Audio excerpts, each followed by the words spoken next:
And I think we are live. Welcome into the Fantasy Football Forge.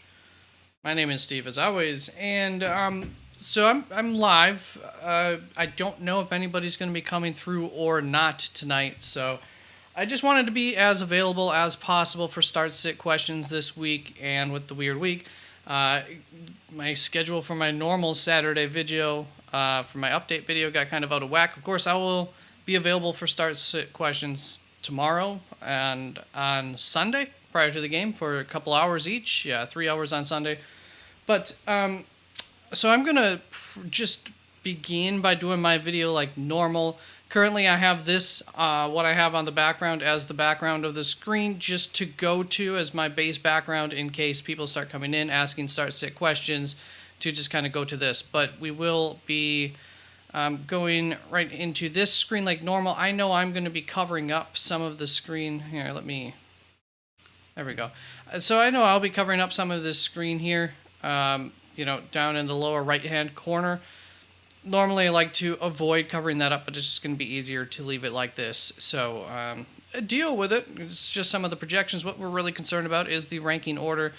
And I'm just going to begin by going through doing my rankings updates, and if we get people in here and start talking and everything, that'll be great. Otherwise, I'll just end the stream when I get through everything that I normally would go through, and then it'll be a video out there that you can be watching right now, possibly. So there we go. Let's start off with the quarterbacks, and let me get this up so I can keep an eye in chat. And usually there's not a whole lot of changes to make for the quarterback. So we've got Jalen Hurts right up top, Josh Allen, Dak Prescott. No need to mess with anything up top there. Patrick Mahomes, should I drop him further? I know part of my argument was I just think that they're going to be passing a lot against New England. So I do still think that, and I do still have some concerns for Matt Stafford that Kyren Williams could take over the game. He'll probably be my number 2 running back. I put him at number 3, and I said he projected like the best out of all running backs this week. So it's a really good matchup for Kyren Williams. I think there's a chance that Matt Stafford could have a bad day just because there's not a lot asked of him. That's not what I'm hoping for, that's for sure. But that's the concern there. So I think I'm going to keep those in that order. I do feel slightly safer with Patrick Mahomes to some odd extent. And I don't love that, but that's what we're going to do there. If anybody is sitting there watching in chat, feel free to express your opinions on things. I will be happy to, debate and go through any kinds of rankings changes with you and take your opinions into account. So then we've got Jordan Love ahead of Justin Fields. We'll keep it like that. Cleveland's DST is kind of banged up. Well, their defense is kind of banged up. So that's helpful, but they're still pretty healthy. We'll keep those in that order. You got to love the Tampa Bay matchup for Jordan Love. They did get a little bit healthier this week as well, but also still missing some big pieces. Russell Wilson, great week for him going up against Detroit. Sam Howell. He's just kind of your boomer bust option, but a good option there.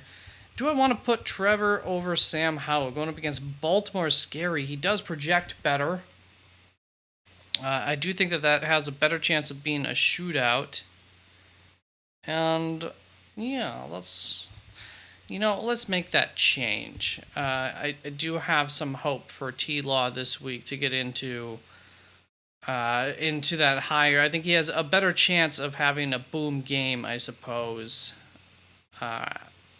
Going up against Baltimore, I don't know that. Once again, if Kyren Williams is able to run the ball all day against Washington, they might not even get on the field enough. So we'll do that. Kyler Murray, you want him against San Fran? Scary. Don't like that at all. Geno Smith looks like he's going to be playing, and I think that we would rather take that shot on Geno. So we're going to do that. They just finally practiced late this evening, and he was once again limited. So 2 limited practices in a row here. I think is likely to play. I do believe that's the Monday night game, though, so hopefully there will be news on Saturday regarding the likelihood of him playing, or maybe while we're filming here, Pete Carroll might say something in the presser about his health, likelihood of playing that would impact things. So we'll see. Other than that, Jared Goff scares you, Tua scares you, but I just don't think that you can play Jake Browning, Joe Flacco, Baker Mayfield over them. Baker does have a nice floor, I suppose, if that's what you want to go for against Green Bay. I don't know. Do we want to move Baker up more? I just hate the ceiling for him this week. I feel like you get a better chance of a bigger game from some of these guys. Yeah, we're going to keep it ranked like that. Gardner Minshew up against Pitt. They've got... Looks like they got a lot of their guys back, actually, on defense. So, yeah, that's not a great scenario. I think that's probably going to wrap up the quarterbacks. I'd like to have more faith in Zach Wilson, but there's some situations here. I guess Desmond Ridder against Carolina. That feels a little too high for him. Why don't we move him back behind Zach Wilson? We'll get these guys who I think have a chance at some upside here. And I will say Nick Mullins, too, as you can see the projections. I mean, he doesn't project terribly. I kind of like the situation for him. I think he's a good fit for that offense. So I'm not expecting terrible things from him. Got Derek Carr all the way down here. Yeah. We'll just leave the rest like it is. I put a lot of thought into that previously. I'll agree with myself on what I did down there. So a couple of changes for the wide receivers. Let's move on to the tight ends. Get some of the easy ones out of the way here. And then we will do my normal DraftKings lineup here, and I'll go... if anybody's in the chat, then I'll start to go over the news and stuff like that. But if there's nobody here, then there will be no point in going over the news. So, on to the tight ends. And TJ Hawkinson makes me nervous this week. Once again, I did just say I do trust Nick Mullins to an extent here. And I don't know that... How has Denver done against the pass? I feel like maybe okay.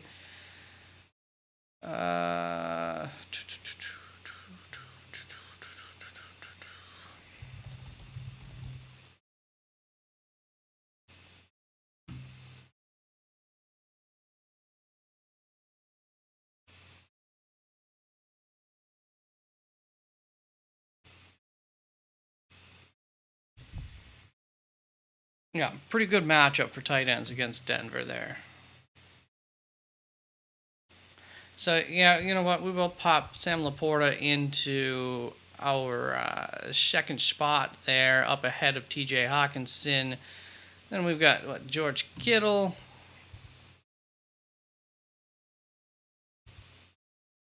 Yep, keep that the same. Same with Evan Ingram, Trey McBride. It just should see so many targets this week. I will say, actually, a couple bits of news from today. Chris Olave is going to be a game-time decision for the wide receivers. The news is mostly about them. Marquise Brown appears to be fine, and Demario Douglas is in this week. He has passed concussion protocol. And at the tight end position, Hayden Hurst was put on IR. He's actually suffered from symptoms of amnesia since his concussion that he suffered on over a month ago, I think it was now. So that's no bueno. Hopefully he gets better. But yeah, looking like that's one of those bad concussions that's really having some longer term ramifications for Hayden Hurst. So hopefully he gets better. Back to the tight ends here. David Njoku going up against Chicago. Yeah, I mean, there's upside there. Jake Ferguson, upside with that being a shootout. We like that. We want Jake Ferguson over Njoku. Not quite. Taysom Hill looks like he's probably going to be playing. So I don't even have, I guess he is in. I don't even have a little asterisk next to him. So I'm going to take that as I was appropriately removed that from him. And that he is completely in. off of the injury report, essentially. So going up against the New York Giants, nice, decent upside there for him. They suck against the run, so there's definitely going to be a chance that Taysom Hill could break away for a few big ones in this game as well. So we like him. We're going to trust him more than a couple of these gimped up guys who are looking like they're probably playing. Well, Darren Waller looks like he's probably going to be playing, going up against New Orleans on the other side of the ball. So, I mean, yeah, I'm going to trust that he's part of that offense. Tommy DeVito can get the ball into his hands maybe better than any of the other quarterbacks could earlier in the season. So, slightly exciting, but you're not going to get too excited about it. He's basically starting a new tier here, essentially, at tight end 10. Then Dalton Kincaid has been gimped up, I think, with a couple of issues. I don't think he's like a game-time decision, but he is just still questionable at this point. So there's a chance he could not be playing, but I think overall it looks like he'll be playing. Cole Kmet, I like he's done well. He's been a good tight end this season, so I do still think that. He's the number 2 target for Justin Fields in that offense. Isaiah Likely, it's a big boom or bust type of deal here, but going up against Jacksonville, I really do like that. So once again, we're going to take the risk on Likely and hope that comes through over Dallas Goedert. We did see him a little bit limited. I do like the matchup, though, however. In fact, oh gosh, that's so tough. So tough. Yeah, I think we still got to put Likely ahead of Dallas. We just need to see him a little bit more involved. And Dallas Goedert himself has been so not involved more games than not. So, yeah, we'll do that. Logan Thomas, we trust the floor there. We like him. Hopefully he gets a lot of targets. Dalton Schultz looks like he's going to be coming back this week, so that should help that offense a little bit. And he should get targeted, I would think, going up against Tennessee there. And so I'm going to trust him up against these guys who are so tough to trust. Kyle Pitts might not be a lot of targets. I think I agree with the tight end rankings. Let's see, going down here. So Brevin Jordan, actually, where are you? Basically, I don't think you could really start him if Dalton Schultz is returning. Oh, gosh. What did I do? And same thing with Davis Allen for the Los Angeles Rams with Tyler Higbee likely returning. Did I get to that? Yeah, Tyler Higbee. It appears that he is going to be go. They're positive about that going up against Washington, so that's a nice matchup there for him to come back to. Definitely provides some upside. So, yep. We'll just clear these guys out of there, assuming that. Well, you know what? We'll keep that just in case we got to re-rank them. All right. But otherwise than that, so that's where I ended up moving Tyler Higbee. This is where I ended up bringing Dalton Schultz in. This is where I ended up bringing Darren Waller in. All three of them previously not ranked earlier in the week.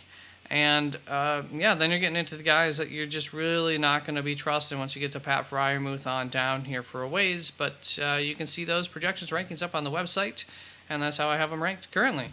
Let's move on to another position. Keep this moving along in case you're watching this.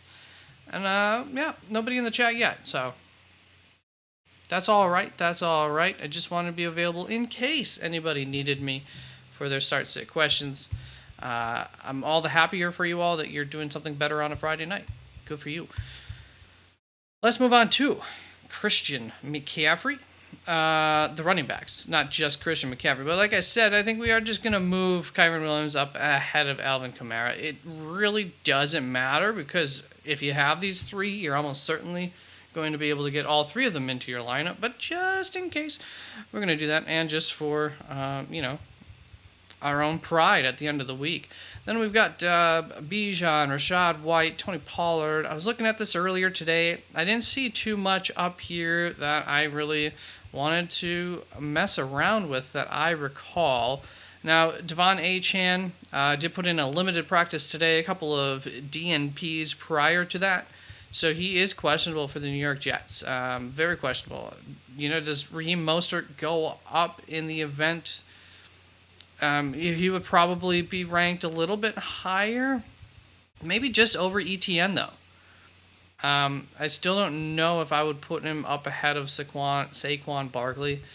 So that's probably as far, because I already think that I have them pretty much ranked at their ceilings. A lot of these, several of these guys. So yeah, we would just leave Raheem Mostert. Well, move him up one spot if Achane goes out, but that's about it. That is it.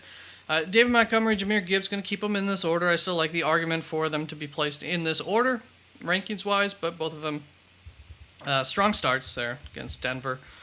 Derrick Henry, like him a lot this week. I do think that I flipped Breece Hall and Derrick Henry earlier in the week. Ended up putting Derrick Hall over him.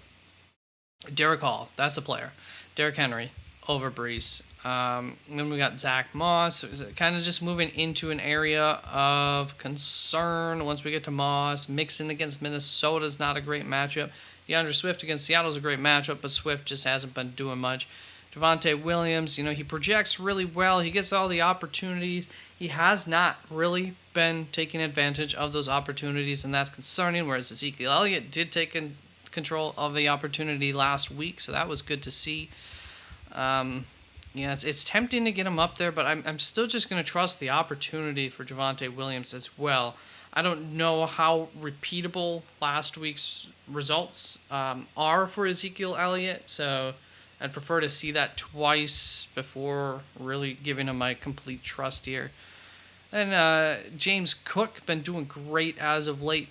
Maybe. I was concerned about the matchup against Dallas, but I still feel like he gives you more of a ceiling, even if the projections aren't necessarily going to say that, than Javonte Williams and Ezekiel Elliott. So I'm just going to go with my gut on this one. Screw it. And we're going to get James Cook up ahead of those two in the rankings. We will keep Jerome Ford back here. However, the floors, always a little bit of a concern with him. Najee Harris, Jaylen Warren. I actually wanted to look at Jaylen Warren's usage as of late. Player profiler. Come on.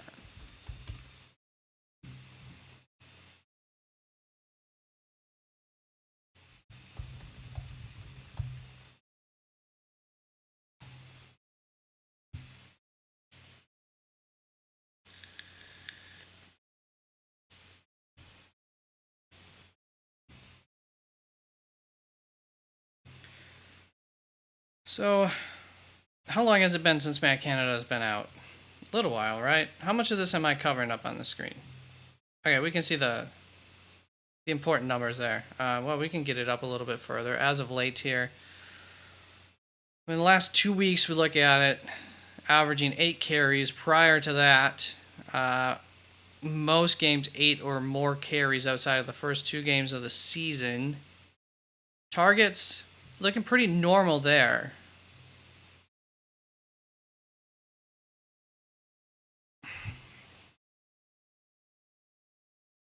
About 2.5 receptions per game on average.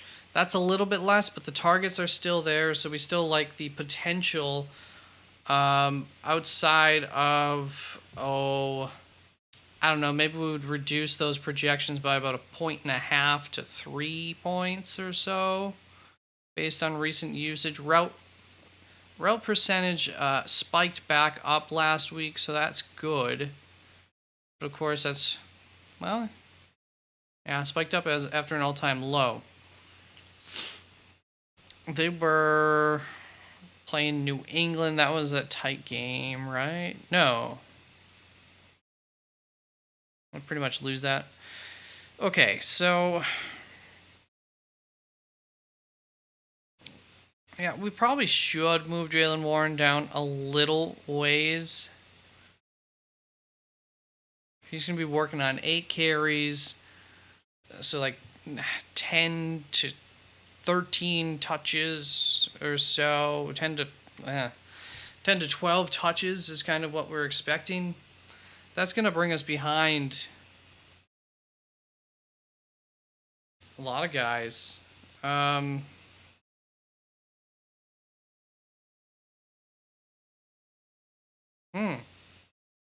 How low to go?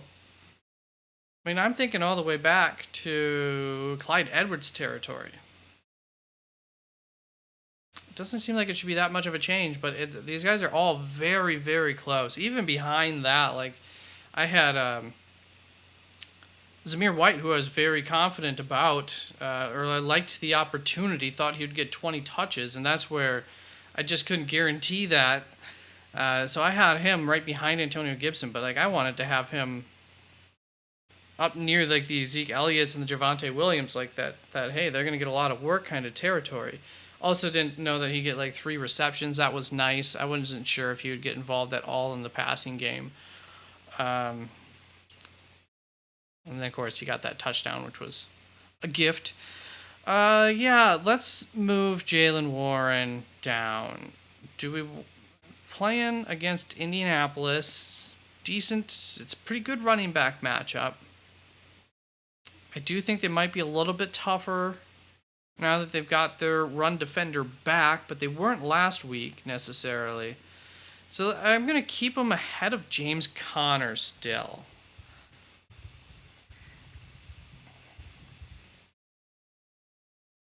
Sorry if I missed chat. There we go. All right, I didn't miss a chat, but we did get a vote in. Somebody came on through here. So thank you for stopping on in. And I do have a poll that you probably won't, I don't know if you'll be able to watch it, see that on review of watching this. Asked which is the best bad Christmas movie out of the bunch. I had Deck the Halls, Jingle All the Way, Fred Claus, and I'll Be Home for Christmas. I voted I'll Be Home for Christmas, and we've actually got 3 votes, so there were 2 votes for I'll Be Home for Christmas. I'm surprised on that. I didn't know if anybody had seen that movie. I had not when I was younger, but it has Jonathan Taylor Thomas. Jonathan Taylor Thomas, is that the right name?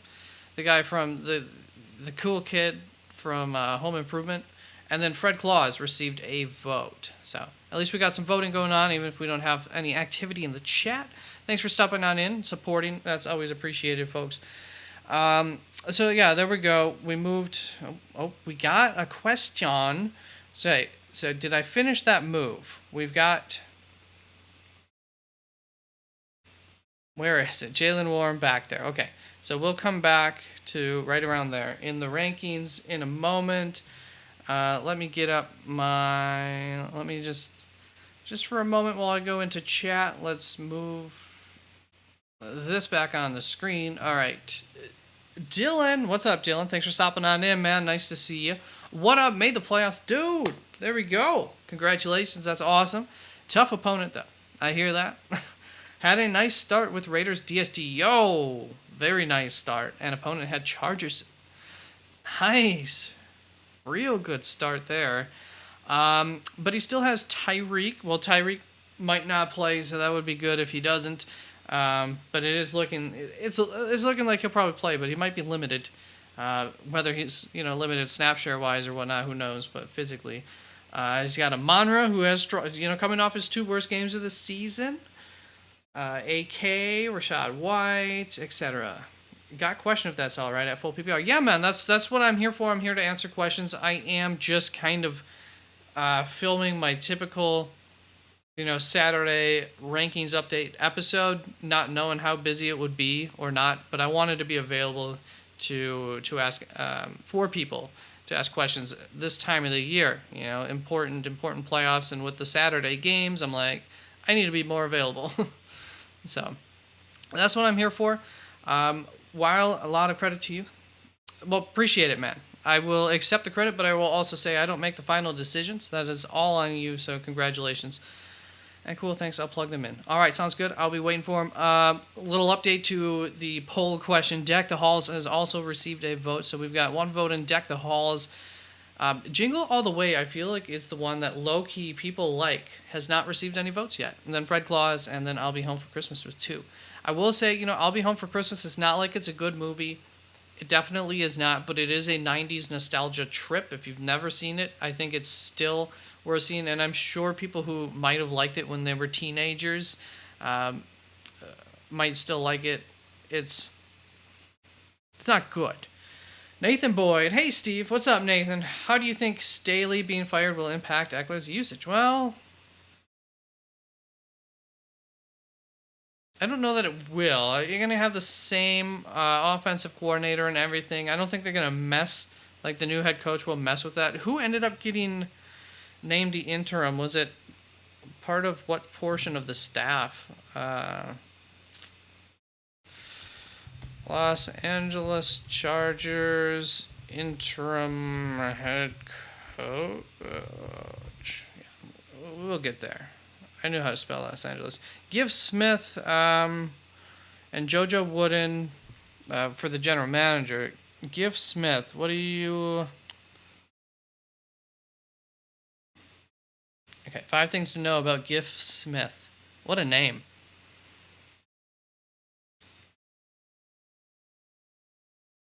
Alright, while I wait for that to load. Dylan coming through with the questions. Sweet, man. Appreciate it. Interim head coach. Smith will take over. Working with success of the game's best players. Blah, blah, blah. Smith's coaching experience spread far beyond the Raiders. He began his coaching journey as a graduate assistant. What side of the ball here? Coached wide receivers, secondary. He's been on both sides of the call. Defensive line coach, so more defense. Yeah, I'm going to guess that not going to really be messing with that side of the ball there, Nathan, if I had to guess right. So I don't know that's going to change a whole lot. Played Eckler last night, yikes. And it didn't exactly go amazingly. No, it did not. So I'm wondering about playing him going forward. He's still going to be ranked somewhat fairly. He's going to be more, matchup dependent as far as the ranking goes. Like, if it's a tough ranking, you're going to be more willing to push him back. I think some people are going to be able to point to like his percentage usage and that being low in that game. But I really wouldn't take that into account too much because they did fall so far behind. At a certain point, you're just essentially sitting Eckler. I know they didn't end up sitting him. He played, I think, on the last drive too. But, you're limited in getting him out there. Maybe just putting him out there for whatever reason at certain points. But he basically became, I believe, kind of the backup back on the night at some point there. So I'm wondering about playing. Yeah, so you're definitely not going to feel comfortable about it, but he still has upside to him, and at a certain point, there's only, so many good running backs that exist. So Nathan, that's about all I can say on that. Who are they playing next week? And I'm sorry, Dylan. I know I'm being patient there. Got some questions coming, but hey, you got a few, so I'll get to you. Los Angeles Chargers schedule. They are going up against, is that the Bills next week? Christmas Eve, they've got the Bills. And that's a pretty good matchup for running backs. I believe receiving running backs specifically. So, he's not going to be terribly ranked super low or anything like that. So, there you go. Appreciate the no rush there, Dylan. Nathan, hopefully that's a complete answer for you. Dylan, number 1. And then I'm going to hop down and get Peiking's question answered. Likely at Jacksonville or McBride versus San Fran. All right. I'm sticking with McBride at San Fran. Likely is still just a very risky play. He got, his points on a broken play last week. That's the reason he had a big week. So McBride, very much consistent. It is a tough matchup. You're probably not looking at a ceiling game, but one touchdown and it could be a ceiling game for him because I am expecting that floor to be nice and high, expecting him to get peppered with targets yet again. San Francisco does also allow a lot of targets and receptions to the tight end position. They just don't really allow any yak, but still going to get, still should get a lot of usage there. Then number 2, start 2 running backs, 2 wide receivers, 1 flex. All right, let me get my flex rankings out. We'll see if I ever get back to my rankings update here.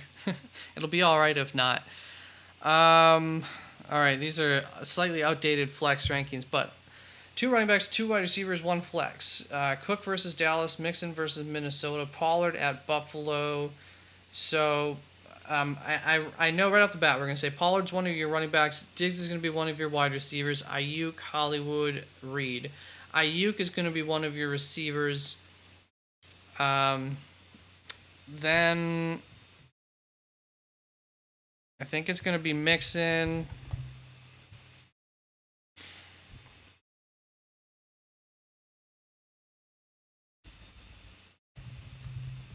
I do have Mixon still ahead of James Cook. I am I mean, James Cook, the matchup is scary too. You know, the matchup for both of them is not great. But Mixon's floor still seems to be better. So that's basically what I'm going for. And I'll put it that way. Mixon floor, Cook ceiling. But then I think you're probably just playing both of them because nope. I've got Jayden Reed right in smashed in the middle. So I do have Jayden Reed as the flex option there. So for your running back 2, I would go, if you want to go with the floor, it's Mixon. If you want to shoot for a ceiling, it is Cook. Both of them could have terrible days, but I do think that there is a higher chance of a big game from Cook there. So that should be right. Ayuk, Reed, Diggs, Cook. No, Mixon, Pollard is what I'm saying, but you got the rest of that. Also, let me quick get picking here. Pick 2 full PPR. Gibbs, Monty, Ayuk, Moss. Gibbs, Montgomery. I want to say Ayuk.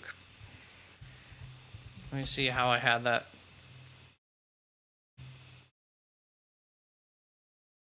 Yeah. Yep. Out of those 2, and it's full PPR too, so that helps. I'm going to go Ayuk. Full PPR, I'm going to go Gibbs. Go Gibbs and Ayuk. Yeah, half PPR, I've got Montgomery ahead Gibbs, but I can't do that for full PPR.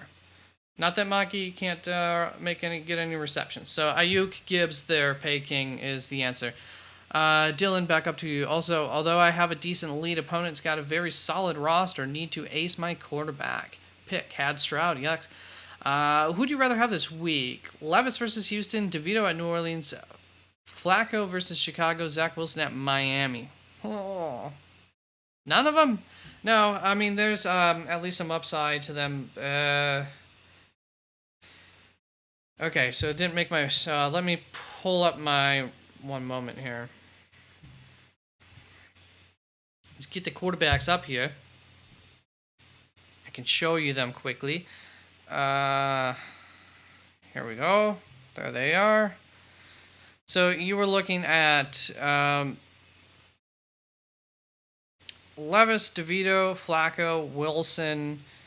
So I just moved Wilson up a little bit, but we got Levis up ahead of that. I've got DeVito up ahead of both of them based on how he's played. He's earned it, I will say, Will Levis. I was going to say ceiling, but I don't even think so because they might just be able to run the ball a lot if Houston's offense can't move the ball. So we're going to stick with that DeVito, and then your other option was Flacco, who I am going to have up ahead of all of them, going up against Chicago. Decent enough matchup there in the air. Yeah, I'm going to stick with how I have them ranked, Flacco, but you can kind of see the projections there. I know you can't quite see all of the top. Oh, yeah, you can pretty much see all the ones that you asked about, it looks like. So there's the projections there. I'll let you look at that for a little bit while I go. Another League 2, need 1 running back, full PPR. Connor, Ford, Singletary, or CEH. Full PPR. So obviously I'm super nervous about James Conner this week. Ford, Singletary, not too optimistic about against Tennessee. CEH, definitely not going to be helpful. I think I'm going Ford. That's probably how I have him ranked as well for half PPR, right? Ford, Singletary, way down there. James Conner, I actually, no, I moved somebody up near him, but that didn't affect his ranking at the end. So yeah, I would go Jerome Ford there out of those options myself. Confidence level, not the super highest, but I hope that works out if that's the route that you go. And what do you think, Tyreek Hill and or Achane playing this week? I think Tyreek Hill is leaning towards playing, and I think Achane is leaning towards. I would say he's just a game time decision, 50-50 shot on Achane right now. It appears. I have opponents with them playing Jets this week where they should win. Got a tough schedule ahead of that too. There are must wins. Yeah. Well, I hope that works out for you, but I know it would not work out for others. So I'm not going to say I hope that they don't play, but you get the idea there. I hope whatever the case, it all works out for you. And then Waddle or Jayden Reed. If Reek wasn't playing, I'd probably definitely play Waddle then, right? Reed would be great. So I actually I thought about that earlier this week, and I don't think I would really end up moving Waddle too much. Safer floor play for Waddle. But who do I have higher in my rankings, Waddle or Reed? Pretty sure it is Reed by a little ways. Yeah, it gets close. It gets very close. But that's going to put more pressure on Waddle. That Jets defense, they're playing the Jets, right? I think could quite possibly shut Waddle down. Lock him down, I should say. So I think he's a little boom or bust. Either way, I would still just feel more comfortable with Reed myself, Dylan. George play. What's up, George? Need 2 wide receivers in a flex, non-PPR. Kupp, Olave, Waddle, JSN, Warren, Keaton, and Ty Chandler. All right, let me get back to looking at my flex rankings. So I'll get you back to the ranking screen there.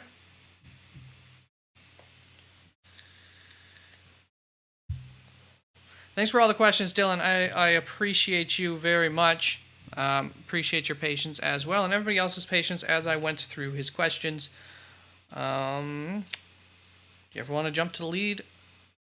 You just donate, and then you can answer right away. Let's see. Where were we? George, Kupp, Olave.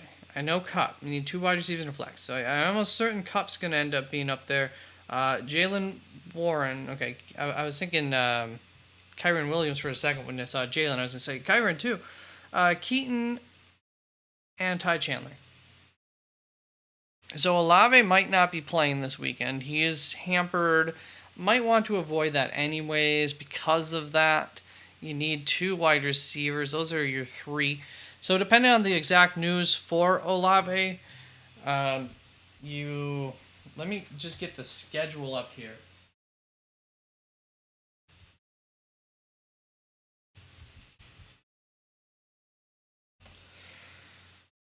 I think they're playing Sunday, aren't they?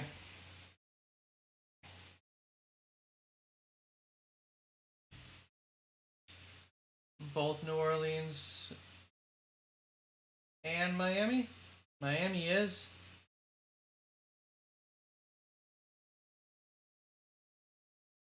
Miami is. The heck is New Orleans on here? Yeah, and New Orleans at the same time. So if there's really good news on Chris Olave and where his health is at, I do have Chris Olave currently ranked higher. I would go Chris Olave there.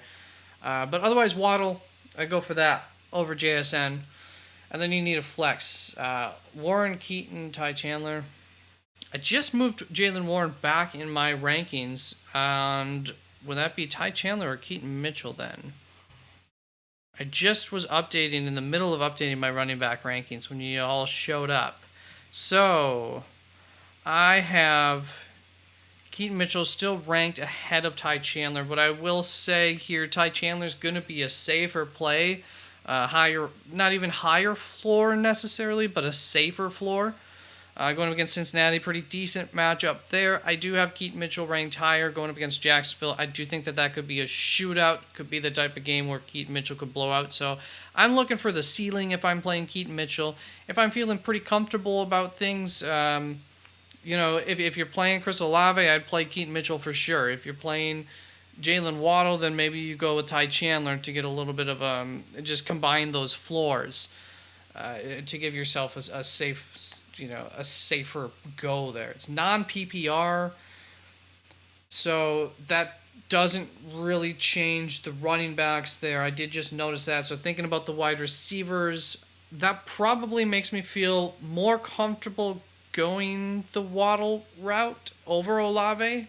but I still am going to hold out hope for some good news on Olave's health, because I'd still probably rather play Olave than Waddle against the New York Jets, personally. So yeah, there you go. It's Kupp, Olave, Waddle, question mark.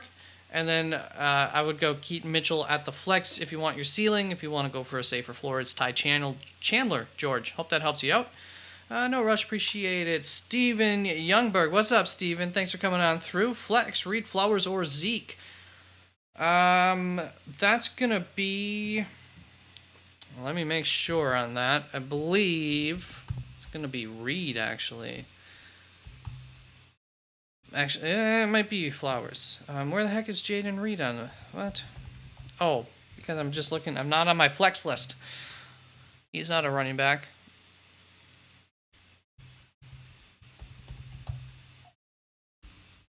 Jaden... Oh, come on. Come on.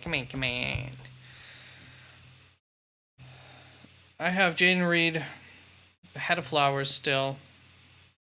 I moved Rashee Rice up, but I did not flip Reed and Flowers in my rankings. So Jaden Reed ahead of Flowers, and then Zeke, I believe I would go that route as well, especially for full PPR. I would go...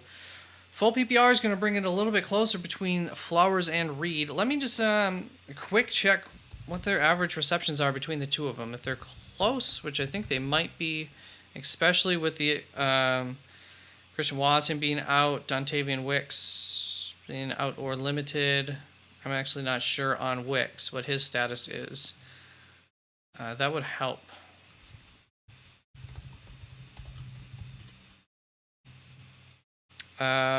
Wicks returned to practice. He's questionable. So that would help Jaden Reed a little bit if Dontavian Wicks is out. Zay Flowers averages 6.9 targets a game.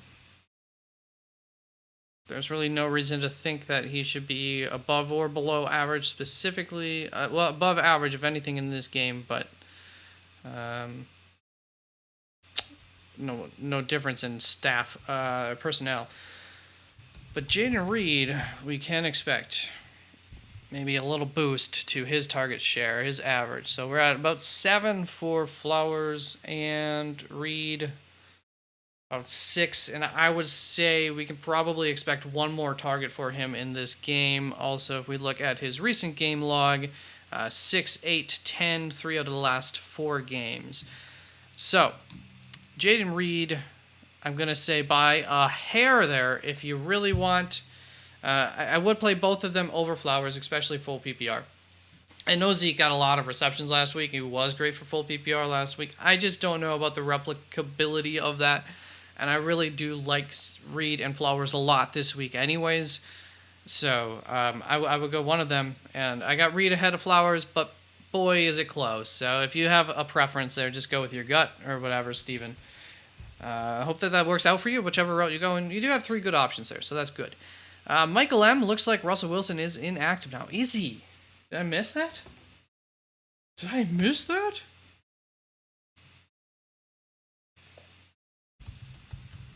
Thanks for the heads up. I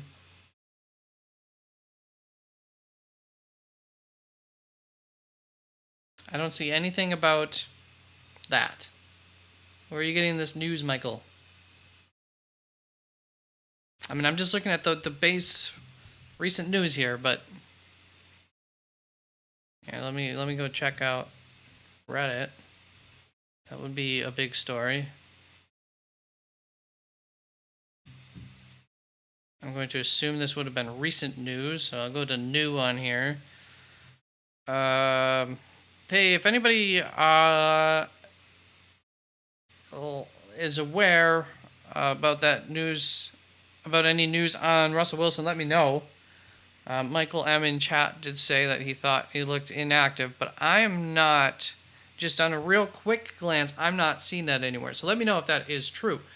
And I will, of course, adjust.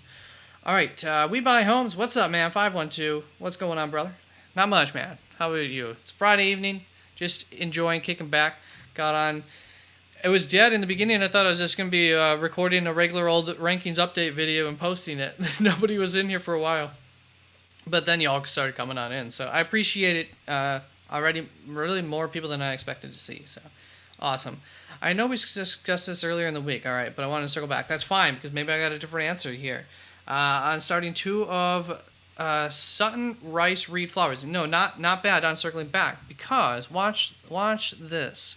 I actually thought about you, 512, and I couldn't recall who had asked the question, on what video it was on, and I never ended up recalling to come back to it. Non-PPR, okay. So let's get this up here. You might notice a different order, I believe, from what I gave you maybe here. I've got Jayden Reed, Rashee Rice, Zay Flowers, right? It's those three. And then you got Courtland Sutton. So Courtland Sutton's still going to be the must start here. Just he's done it all season, and the matchup is good. So you just got to think that he can continue to do it. That's all I got to say on him. It's not like you love it. Feel great about it. But then, is it only two, right? Yep. So it is Sutton. And then between the rest, for half PPR, I have moved Rashee Rice ahead of him. Now, that was in part because of receptions lately. Also, how things looked.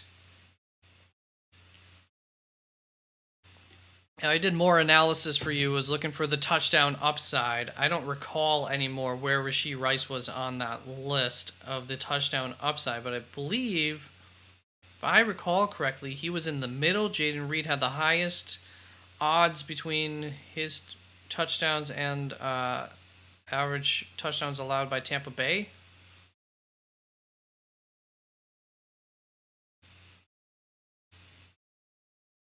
So actually, I did keep Reed ahead of Rashee Rice. I don't know if I was just seeing that flipped.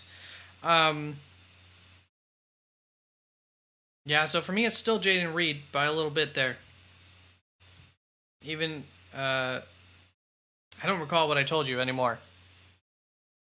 I don't recall what order I had it in, the 5-1-2, but to me, it's Reed for non-PPR as well.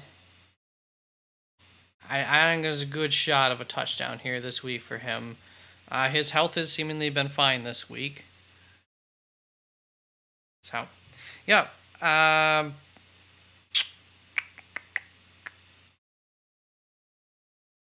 There you go, and there's the order. You can see that I have them ranked currently. We still going Sutton and Flowers, okay. Or would it be Reed with Watson being out? Yep, and Watson has been declared out. You can see Zay's dropped to the bottom of the three for me anyways. So even Rashee Rice in my rankings has pushed ahead of him. Not, it's not non-PPR rankings, but still.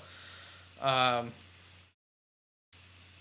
Reed. It's Reed, baby.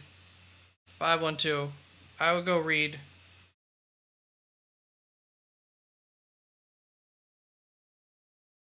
So look at that. Never hurts to circle back to something. Well, we'll see. Maybe we'll see if it hurt or not circling back at the end of the day. But yeah, hope that helps. Thank you for coming on through, man. Nice to see you. I hope you have a good rest of your Friday night if you're not hanging out. And, everybody feel free to hang out and feel free to talk about anything you want. That's why we got the fun question, which, by the way, people, come on, vote for unless you haven't, if you've only seen like one of the movies, then don't vote in that poll. But let me know your favorite, worst, bad, whatever Christmas movie. The Joker, what's up, man? Full PPR, pick one. Devon Achane with injury. Yeah. Chuba. Jerome. Calvin Ridley.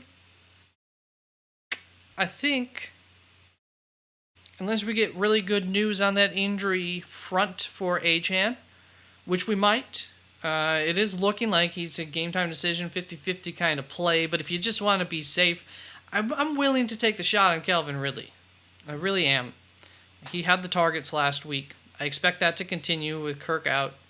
So, and he was close to getting like 2 touchdowns. So, yeah. Trevor Lawrence, another week removed from his ankle injury. It didn't seem to bother him too much by the end of the game, that's for sure. It never really seemed to bother him outside of the fact that he was just like off early in the game. And so who knows if that was a mental thing or if it was just like the ankle needed to get warmed up or whatnot. So I'm taking the shot on Calvin Ridley there. Unless I'm really shooting for a ceiling, and I'm just going to take the shot on Achane. I still haven't moved Achane in my rankings. I'm just kind of waiting to hear the news come like Sunday morning, I suppose. But at this point in time, it's Ridley. Need one in full PPR. Ed, seat one. Thanks for coming on through, Ed. Nice to see you. Tyler Lockett, Ty Chandler, or Jake Ferguson? Full PPR. Oof. I think it's Lockett. I'm just curious as to see what order I put those in my flex rankings earlier this week. I haven't updated my flex rankings yet, but I did move Lockett up a spot in my rankings. 52nd overall compared to Ty Chandler, 63rd overall. So even half PPR, I've got Lockett ahead, and I would prefer Lockett for full PPR over Chandler. Out of those options, Jake Ferguson's just not going to be quite up here. I've got him 80th overall for reference compared to like 54th overall, 63rd overall in my flex rankings. Jake Ferguson just not going to quite make it there into that argument for me. Not that he couldn't have a big day, especially against Buffalo. It's possible. But I'm going to take the shot on Tyler Lockett. I'm a Tyler Lockett owner. I haven't played him in so very long. I have good wide receivers, thankfully. I haven't regretted not playing him in a lot of weeks. So I understand the concern, but Philadelphia is a really, really good matchup. So there's a pretty decent shot that Tyler Lockett could have a big game, and I think his floor is, as safe as it can get for you. Username 1212. Well, it's a good username 1212. PPR need one running back, one flex. Ty Chandler, Aaron Jones, Javonte Williams, Josh Downs, Wan'Dale Robinson, and Foreman. Interesting. All right, let's start off with the running backs. Gonna be Javonte Williams. I don't love it. I don't. But it is going to be Javonte there. Then we get interesting. I think it's going to be two running backs.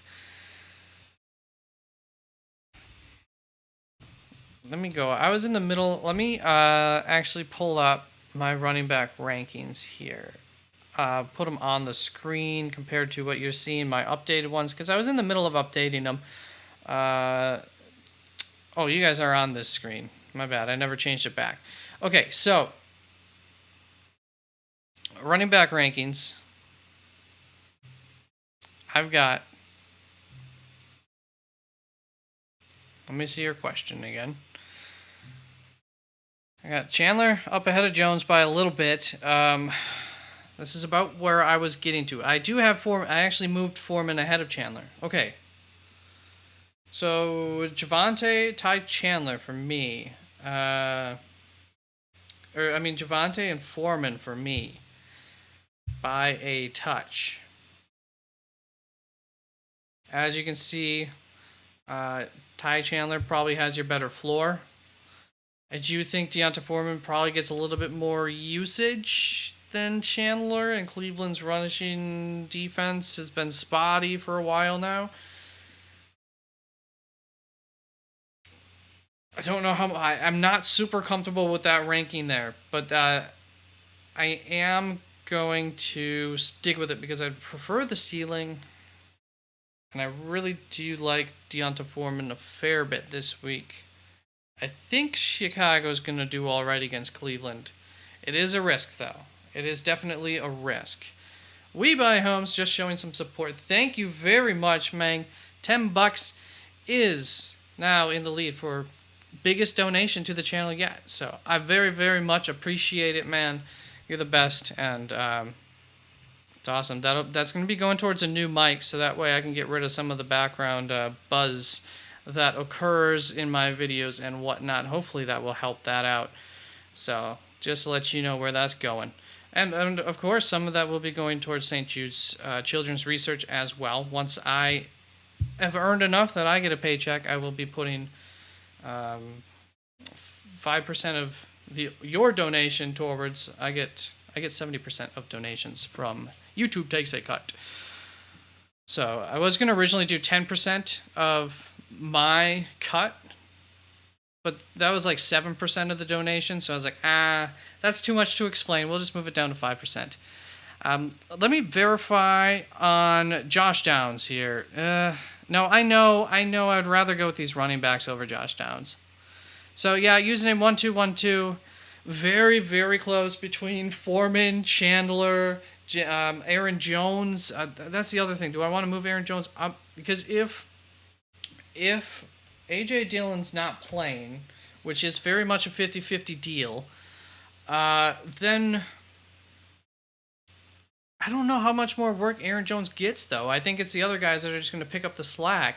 I don't think Aaron Jones comes in and gets 70% of the workload or anything. So I'm going to keep him where he is. His floor still really does concern me. Tampa Bay's good against the run. Of course, he brings the receiving game into a factor. But yeah, I'm still too concerned about Aaron Jones there for this week. So 1-2-1-2. My answer is Javonte Foreman, but if you want to play it a little bit safer, I do think Ty Chandler at Javonte is the route to maybe go there, depending on how you want to play it. There. Floor, ceiling. Ty Chandler, floor. Foreman, ceiling. Nat Nail Memo, what's up, man? Nice to see you, Nat. We'll just go with Nat. Nice to see you as always. Let's talk, brother. Boy, do I have questions today. Oh, boy, let's talk, man. What's up? Okay, so here's my lineup. Who do I start? PPR. 1 quarterback, 2 running back, 2 wide receiver, 1 tight end, 1 flex, D. Okay, I'm going to guess DST. Super CNB challengers. Yo, Ingram or Hawk this week. All right, I'll get right back to you, Nat, because this one's easier. I'm going Hawk this week, full PPR. I do like Ingram quite a bit. I do have some trust for Hawkinson. Actually, let me, once again, get all of the positions up on the screen here for you guys. So I do have Hawkinson, if you can see here. Let me get my mouse. There we go. I do have Hawkinson higher than Ingram by a little ways there. I'm sorry if it doesn't work out, but I can't rightfully say that you should play Evan Ingram over Hawkinson. If you got a gut feeling on it, though, go for it. I'm not saying it's like the worst call in the world if you decide to go that route. It's not one of those where I'd be looking at my opponent's lineup and be like, you idiot. But you will feel like an idiot if Hawkinson goes off and Ingram doesn't. Or even if Hawkinson goes off and Ingram has an okay day, but still you're short some points.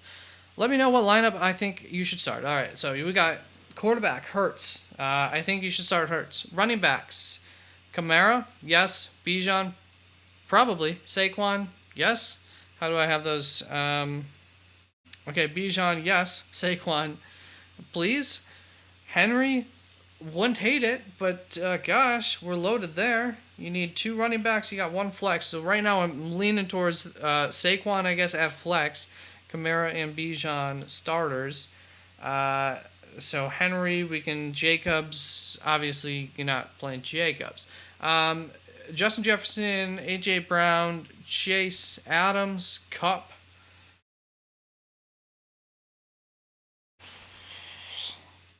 It's like the, well, you can't play Adams anymore. I assume you didn't play Adams? He wouldn't have been the suggestion, I guess, anyways, but wouldn't have been a bad play at the end of the day. So I think it's Justin Jefferson and Cooper Kupp, but I'm just verifying how I have those guys ranked. Where do I have Jamar Chase a little bit lower? Oh, A.J. Brown, right? A.J. Brown and Justin Jefferson. I think you go back to your studs here. Not that Kupp wasn't one of your studs. Not that Chase Brown wasn't a stud. What the heck? Nat, how many teams are in your league? This has got to be... I mean, man, I feel like this is stacked for an 8-team league. Is this a 4-team league?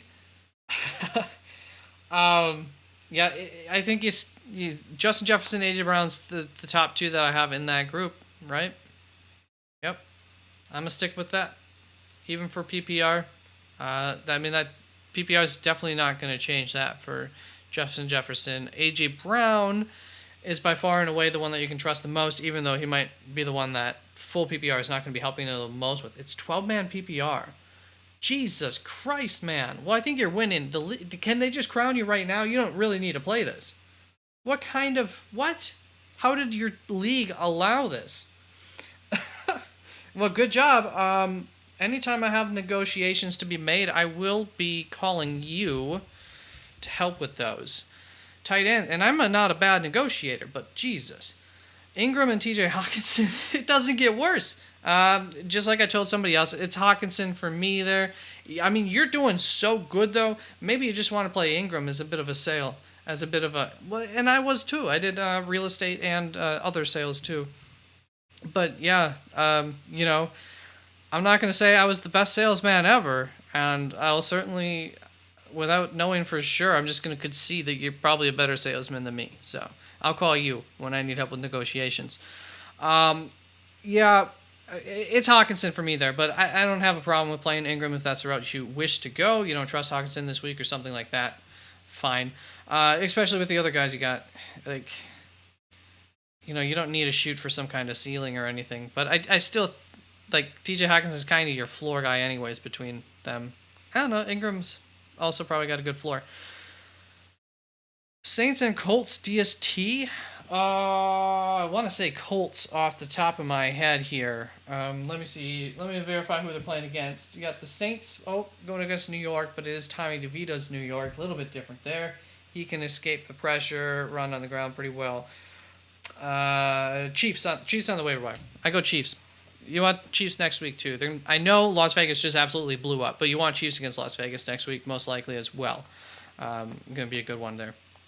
So awesome. Thanks for the question, Nat. And Jesus Christ, you have... I hope your team name is... what is it? Marvel. The Avengers or something like that, because that's just a super squad that you got there. Super CNC. C and B challengers. I always want to call you super, like, CNC Burger. I don't know. Is that a burger place? Also, Zeke or Monty this week. Appreciate it. Zeke or Montgomery. Go on Montgomery there. I like Montgomery there still. Or could I start both if I sat Zay Flowers? I don't know that I want to sit Zay Flowers. Super, you in full PPR. Full PPR, I don't want to sit Flowers. So I'm going to go Monty and Flowers there. Zeke, it was a great week last week. I don't know how replicable that is exactly for him. And the... especially the through the air stuff, like, you know, if it happens again and he outscores both of them, one of them, I apologize, but personally I'm not jumping on that full go this week. You know, I have him ranked, I think, fairly well here. He's made it into that's got to be the top 20, running back 19 rest of the week here. So it's not that I don't like him, but I like the others better. Hope that works out for you, Super. And thank you, man. I appreciate you. Appreciate the thanks and the manners. Nat, Bijan, Kamara, Saquon, JJ, Chiefs, right? Okay, so Bijan, Kamara, yes. Saquon, flex, yes. JJ, AJ. I'm assuming that's just TJ, like the J's. I was going to say the Jeffersons, but they're not both Jeffersons. AJ and JJ. Chiefs. Correct. Hope that works for you, Nat. I just can't... I mean, I can't imagine it not, just because, like, I guess I see how you got some of these guys. I see how you could have traded for JJ. AJ you probably drafted, or maybe you... I'm going to say AJ you probably drafted. I see how you could have gotten Cup, Chase, JJ. You might have drafted Cup and JJ, but then Kamara you could have drafted late. I see how you could have assembled this team. Saquon, you must have drafted for one of Chase, JJ, or Saquon, right? And Bijan? There's no way you got all four of them in your draft. Did you get for two of those? So you could have traded for Cup. So AJ, Bijan, and then does AJ or Saquon drop? You drafted JJ.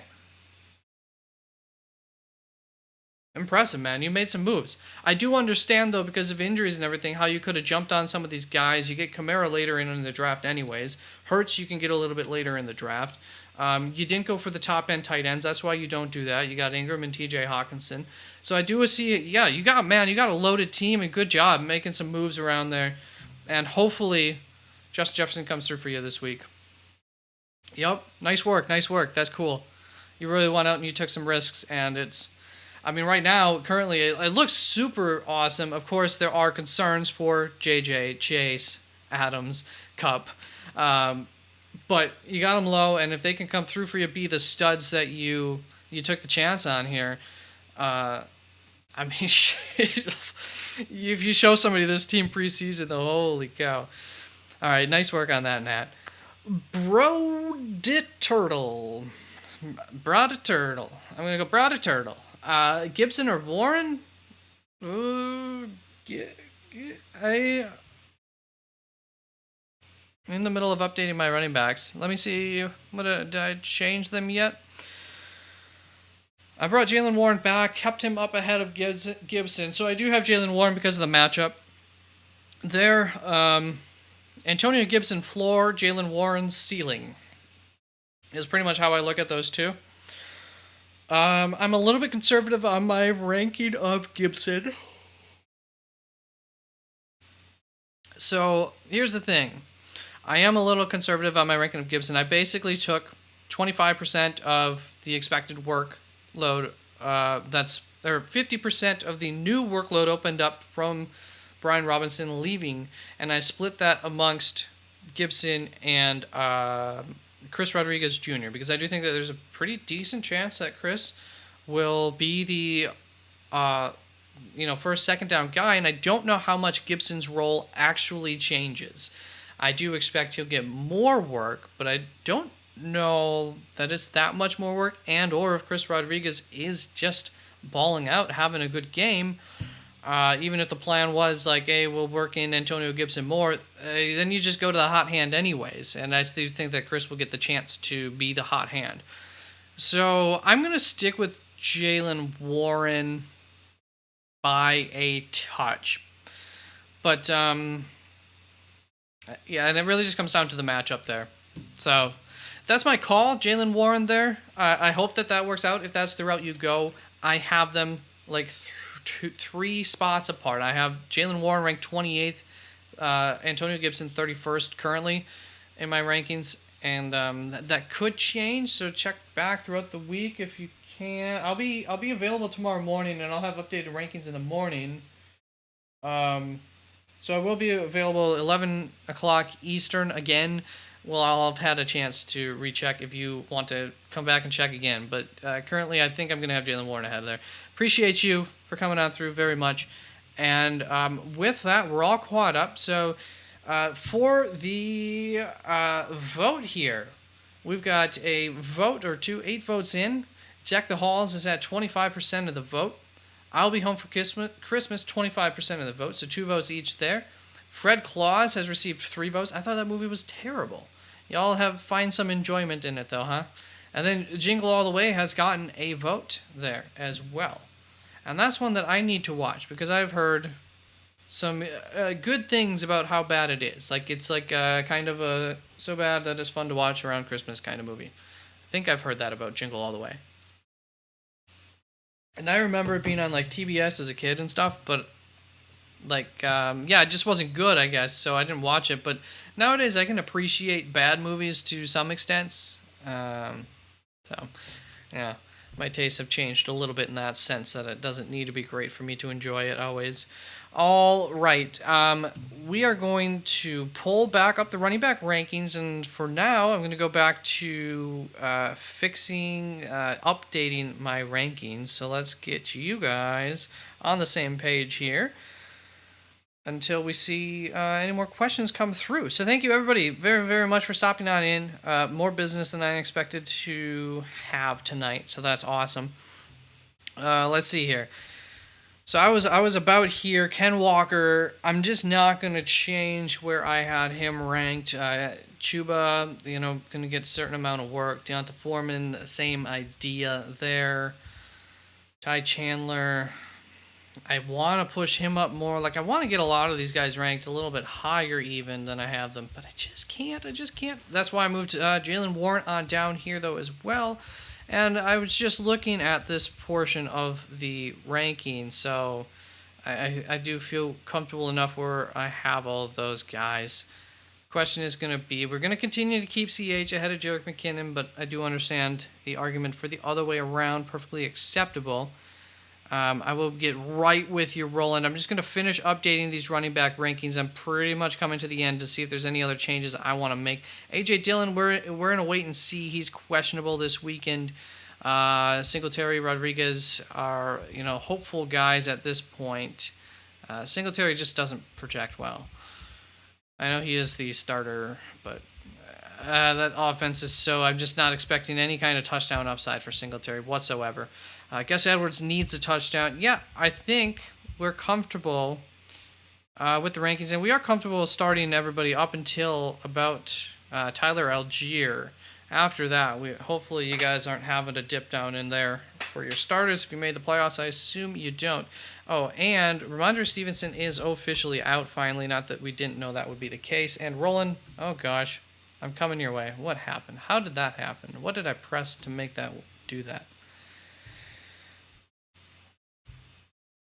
All right, and we're there. So running backs updated. We will do wide receivers are the last updates that I have, and then I'll be done with my updating. Do plan on making a DK lineup. If anybody's interested in helping out with that, I'd be happy to get some input. But for now, let's get a question answered. And sorry, just trying to get that off the screen. There we go. Bjorn, Roland. If you'd like me to correctly pronounce your name, you just feel free to correct me. Let me know exactly how it's pronounced. Swift, RB1. Got to choose between Hubbard, Chandler, Ken Walker, and Singletary for the second spot. So I just had those running back rankings up. Should have kept them.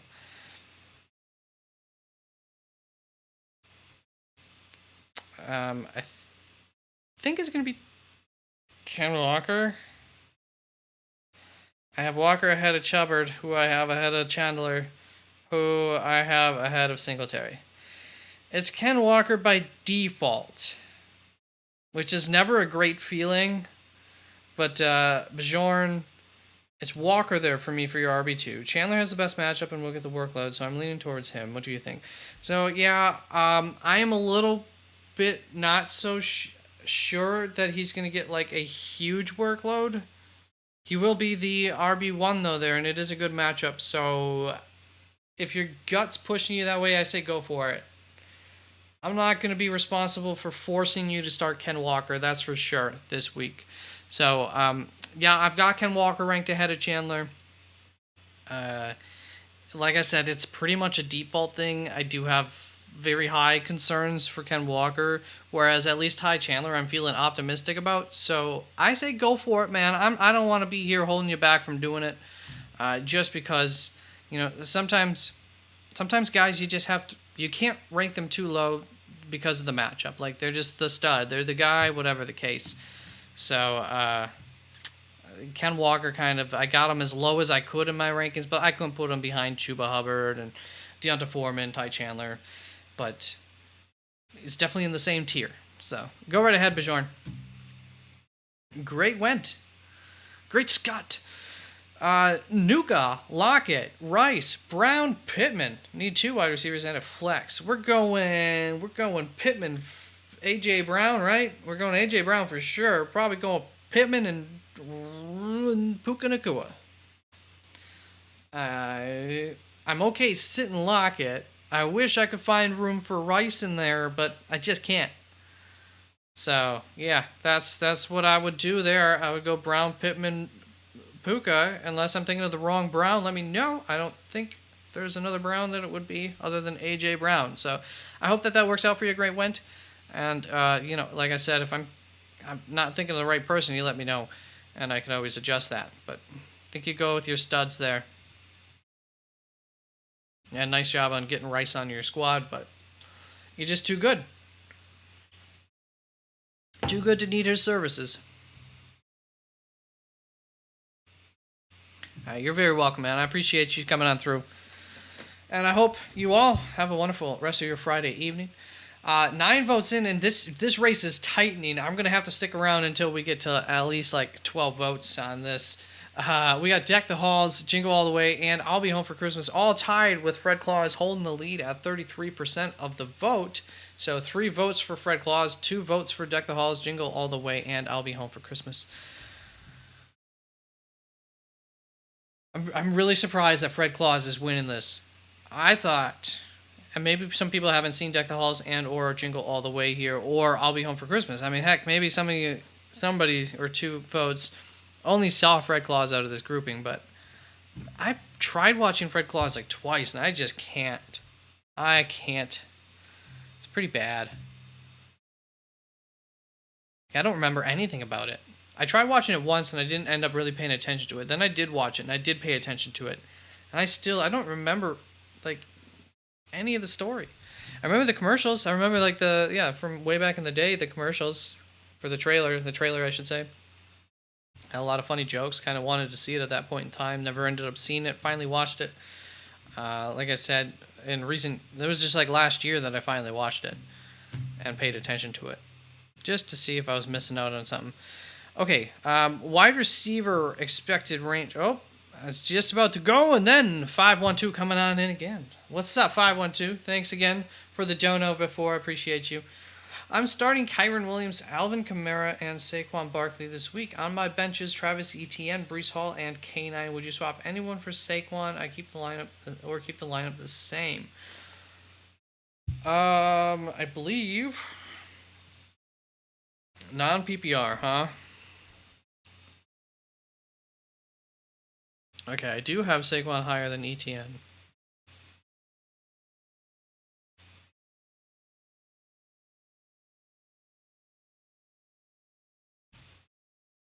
Saquon's facing New Orleans.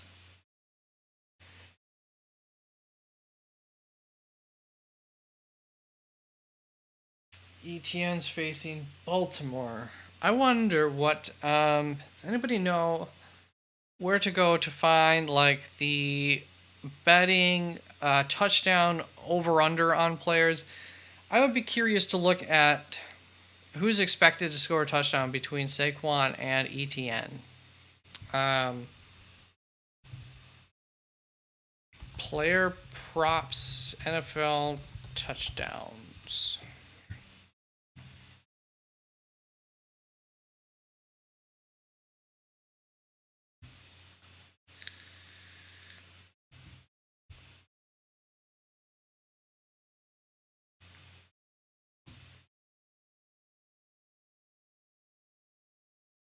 Anybody know where I can find these easily? I can never find these freaking things. This is somebody's like picks. I don't want that. I want to see the actual.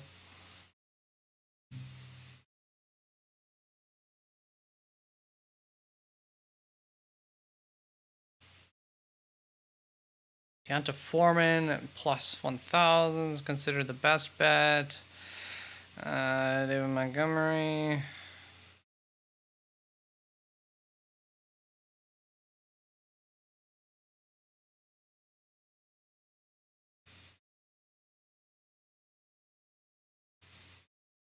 Just gonna click on a couple more websites, see if we can't get something here. Okay. Maybe. Nope. Nope. One more try. CBS. It's probably just an article trying to sell me something. Ugh. Anybody knows how to find those? Help. Underdog? Maybe. I have an Underdog account.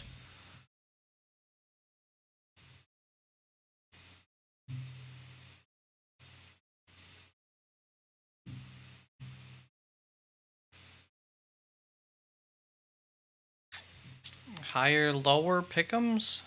Maybe? Yeah, this might be promising. Good call.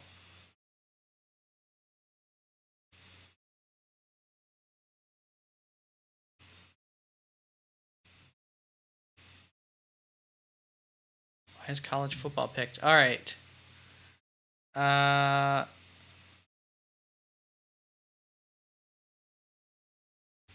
It says all NFL. All I'm seeing is all. Oh, God. Okay. So we're looking for ETN and. Okay, New York Giants, Jacksonville, Cincinnati, Pittsburgh, New York Giants, Jacksonville we want. Buffalo, Indianapolis, Denver, Detroit, Kansas City, New England, Tampa Bay, Green Bay, not that one.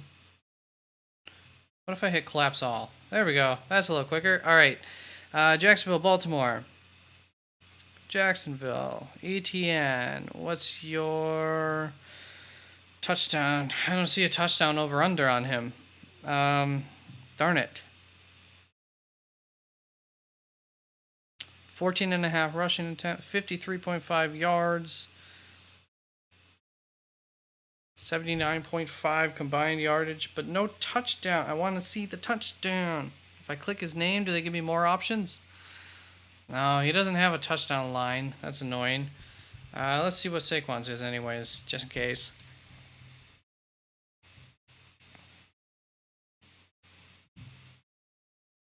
New York Giants, Saquon Barkley. Nope, he doesn't have any. 70. Looks like he's got a higher total yardage over under, 87.5. Yeah. So they're pretty much in agreement with me, at least on the baseline here for Saquon.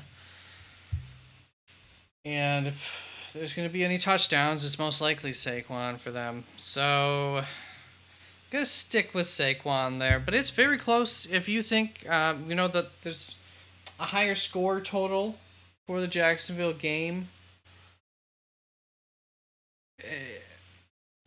it's so close between the two. So if you do have a gut feeling either way, 5-1-2, go for it. But Breece Hall, K9, I'm not really thinking about playing them over Saquon or ETN. Haven't been consistent enough for me. Well, K9 definitely not. Terrible matchup. Not trusting that.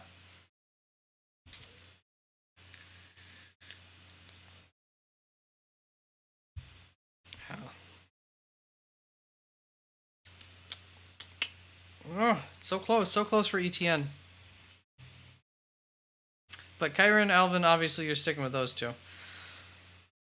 Yeah, 5-1-2, like I said, it's really a gut call there, but I do have Saquon a spot ahead of there. Thank you.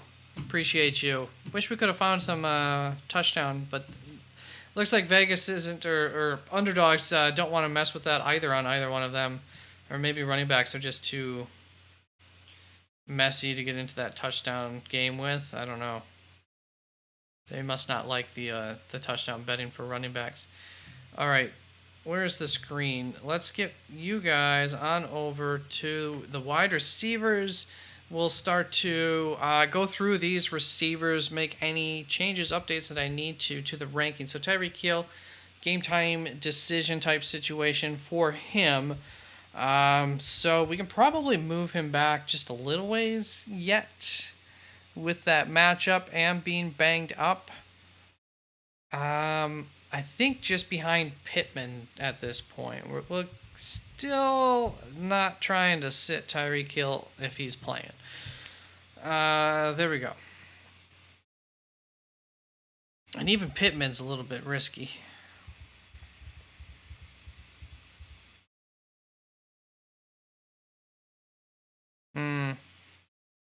I'll stick with it. High bust chance for Tyreek. All right, then. Just Jefferson, DK. I've looked at these quite a bit. Can you help me decide? I cannot. Sorry. I'm no help for you.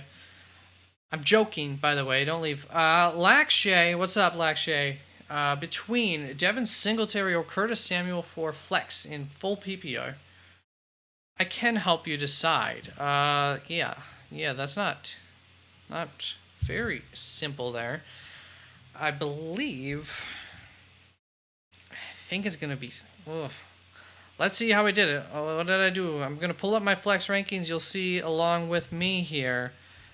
Where did I've got to update the flex rankings. I still have the Thursday players in here, and I'm currently updating the rosters.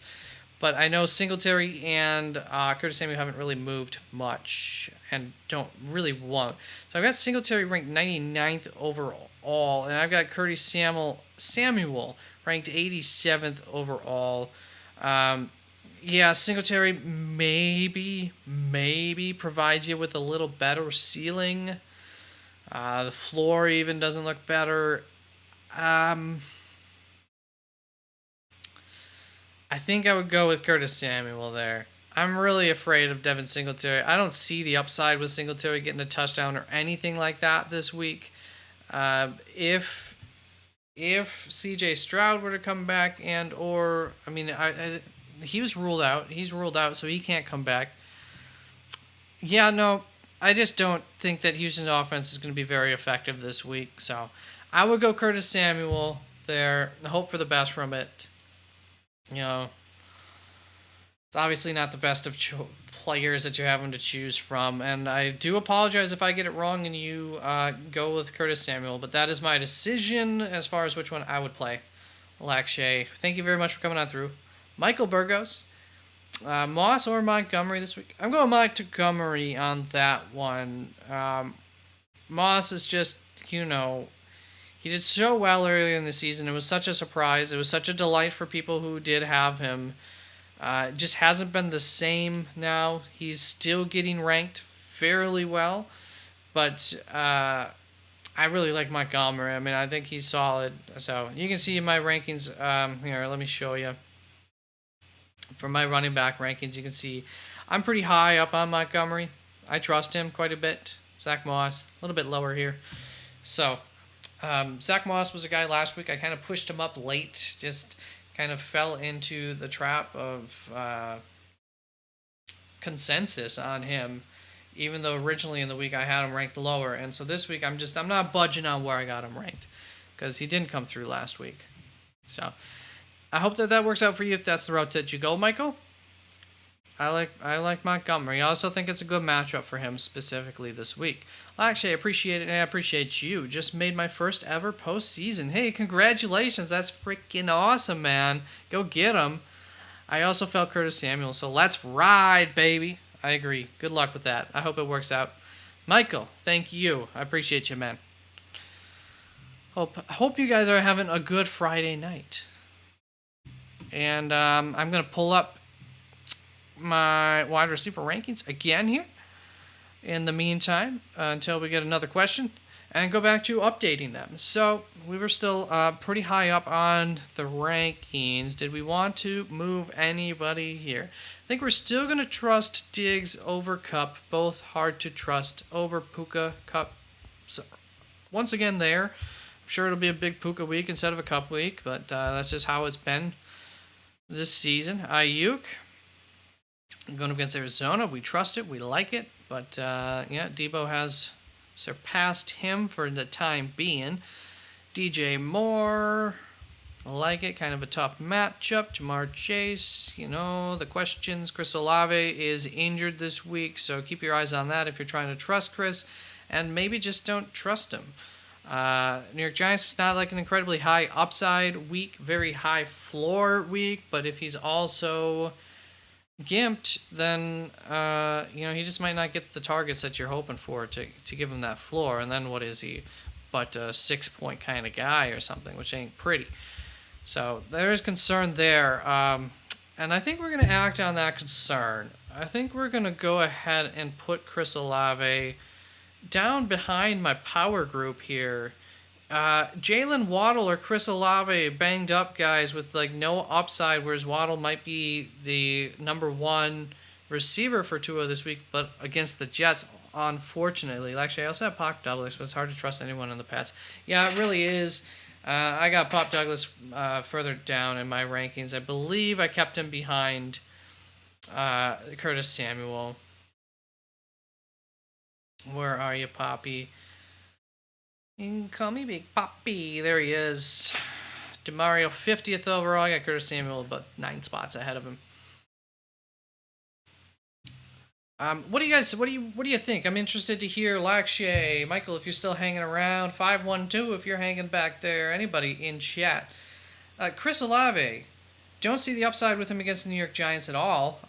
Even if he's at full health, he's not at full health. We saw last week that hurt him. He hasn't really been practicing much this week. He's, I believe, like game time decision type of questionable. Should I put him all the way behind? I don't know. Tyler Lockett, Romeo Doubs, Calvin Ridley, Jalen Waddle. Where should we get him? I don't think he can be ranked this high. So I would be interested. I think I would keep him ahead of Amari Cooper for sure. But I'd be willing to drop him down this far. Once again, interested to get your feedback, guys.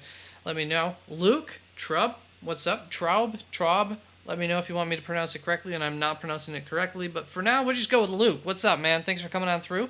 Chuba Hubbard, Jerome Ford, Ty Chandler, or Aaron Jones this week? Under Lockett. Okay, I'm feeling that. I like it. Thanks for the input.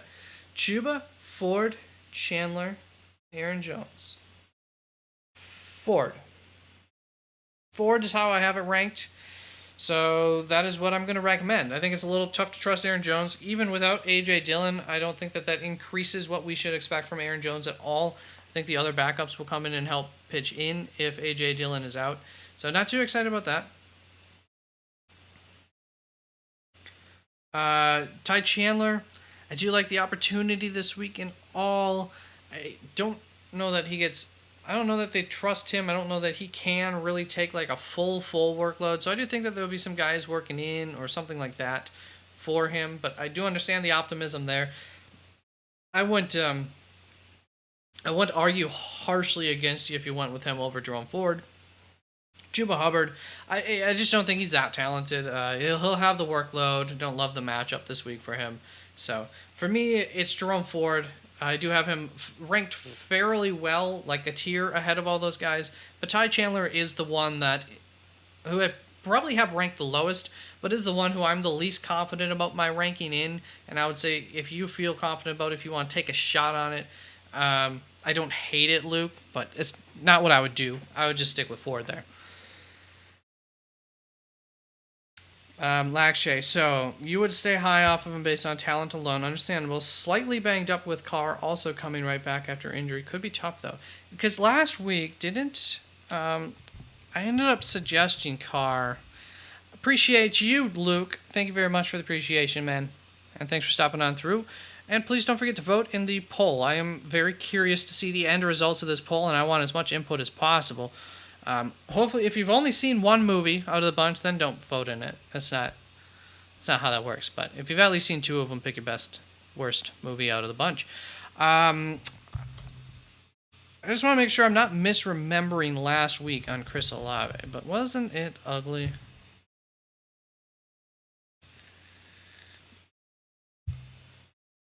Because I think I remember being a little bit disappointed that I didn't push him down in my rankings because he was coming into last weekend questionable.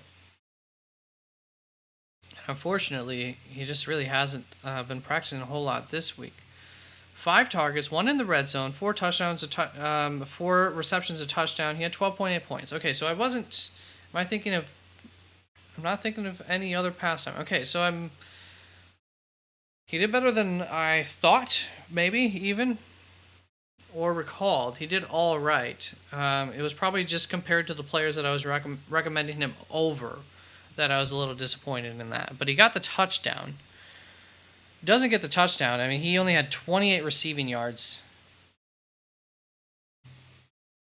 Doesn't get the touchdown is really ugly. It's 6.8 points, and that's what I'm kind of afraid for him. That's what I said earlier is like 6 points. So I think he's a 6 to 12 point guy. Again, this week. So if we look at him like that, and we can give him the benefit of the doubt, maybe one more week, let's say 7 to like 12. I mean, that does push him right back into this area. Different opinions on this from you guys. I think I would rather take the shot on the ceiling from Devonta Smith. I'm never going to trust Courtland Sutton, but it's just what it is. DeAndre Hopkins, Levis likes him a lot. It's a good matchup. I think they'll be in the lead. So a little bit risky there, but I know I would rather play Garrett Wilson. All right, you know what? We're going to move Garrett Wilson up here ahead of Hopkins. We're going to move... Let's just do this for now. We're going to move Chris Olave behind Garrett Wilson. So...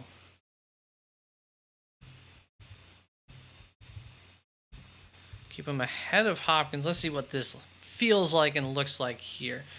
So Chris Olave, you get the floor. You hope it's better than that 7 points that I'm thinking, but I'm thinking like 7 to 12. DeAndre Hopkins, you got to build that lead somehow, right? So DeAndre could be a part of that.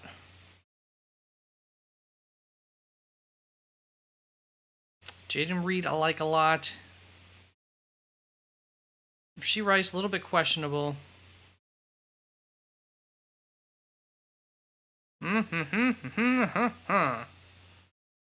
Guys. I'm going to go with my gut on this. I am going to go down to the low. I'm doing it. Feel free to not respect me for this. Or respect me more for it, however it works. I don't foresee high likelihood of Chris Olave getting another touchdown, and I do foresee a high likelihood of another low target share. I am going to quick look, make sure I'm remembering the practice log for him this week. New Orleans practice injury report.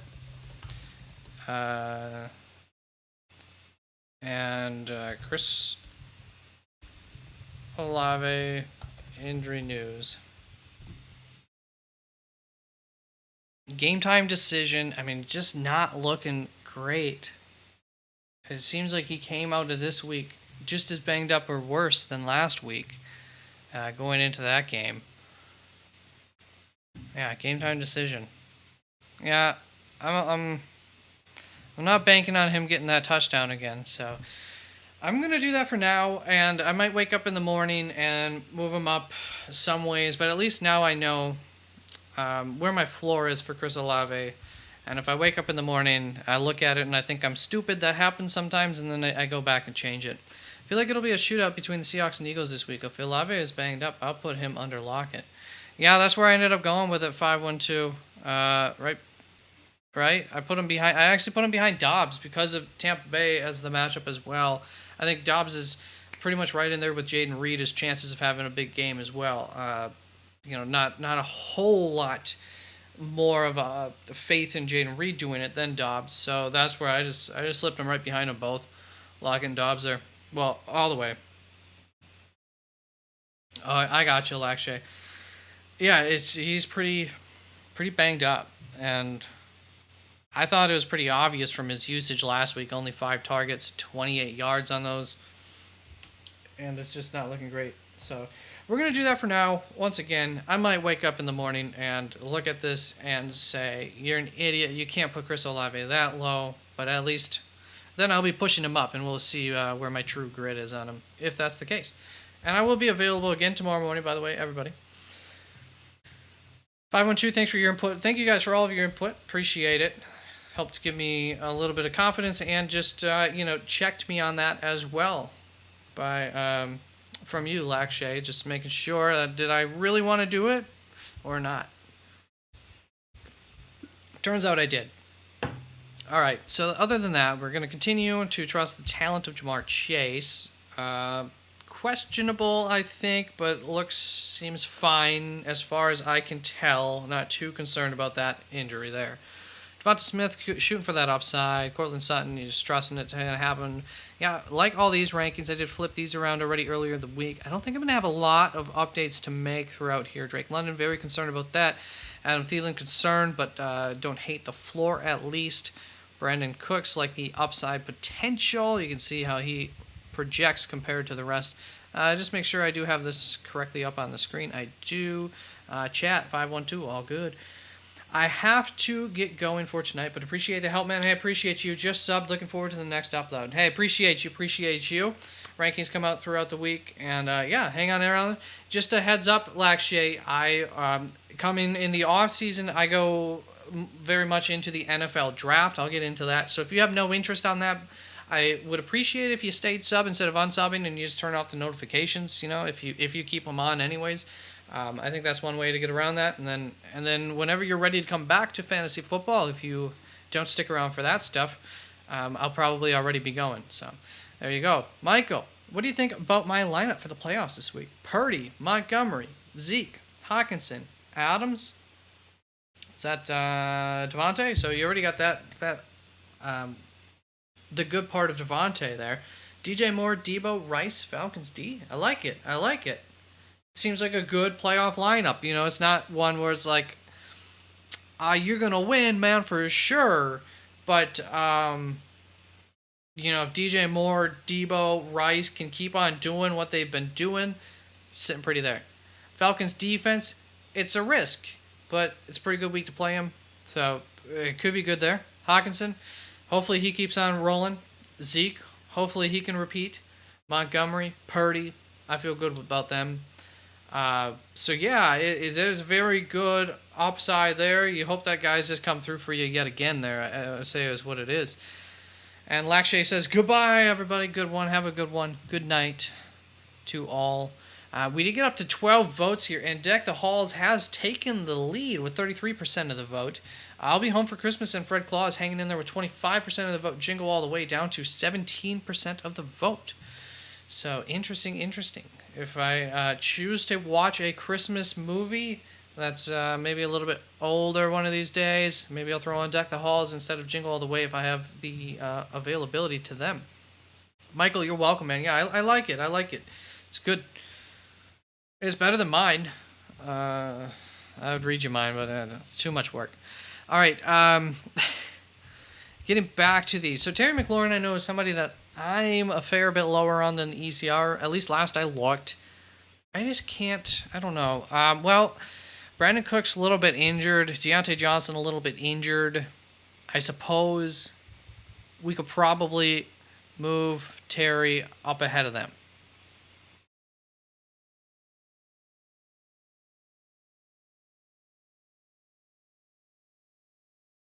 When do they all play? I'm wondering, because I'm going to have to make another update on this. Washington, Pittsburgh, Dallas.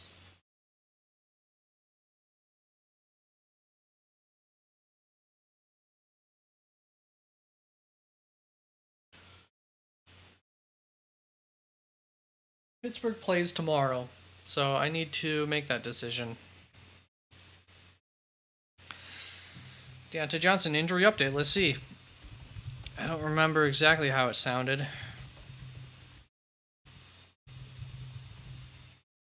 Or what it is off the top of my head. Knee injury.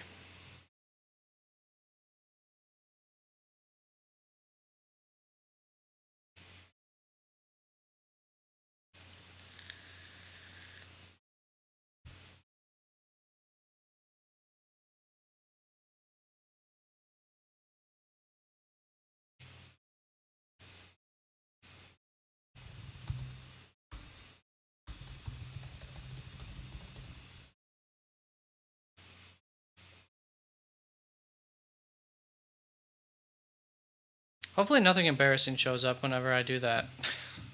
Show my... I don't ever go ahead and delete history because I don't think there's anything... I mean, there might be... I don't think there's anything grotesque in there that could get me in trouble, that's for sure, but... where are you, Deontay? DMP to full participant. He is not questionable anymore, so he's good. All right. Okay. So definitely not moving him up ahead of that. I missed that today. I haven't heard anything about Brandon Cooks either. He might be fine. All right, we'll keep that. We'll keep that ranked how we've got it ranked. OBJ, we like him this week. T. Higgins, could do it again. Jordan Addison, like him more than I've liked him as of late. Noah Brown, going to get all the opportunity. Marquise Brown, injured, concerned about it. Game time decision. Chris Godwin, similar story there. Plus he's playing Green Bay. Plus he's playing San Fran. George Pickens, with those injuries, I feel, he's at odds with the coaches and everything. We'll keep him here. Curtis Samuel, Jackson Smith, like the upside potential this week. We will get JSN up ahead of Curtis Samuel. I hope nobody asked me JSN and Curtis Samuel. And with that being said, I don't know that the George Pickens thing really affects him on the field too much currently.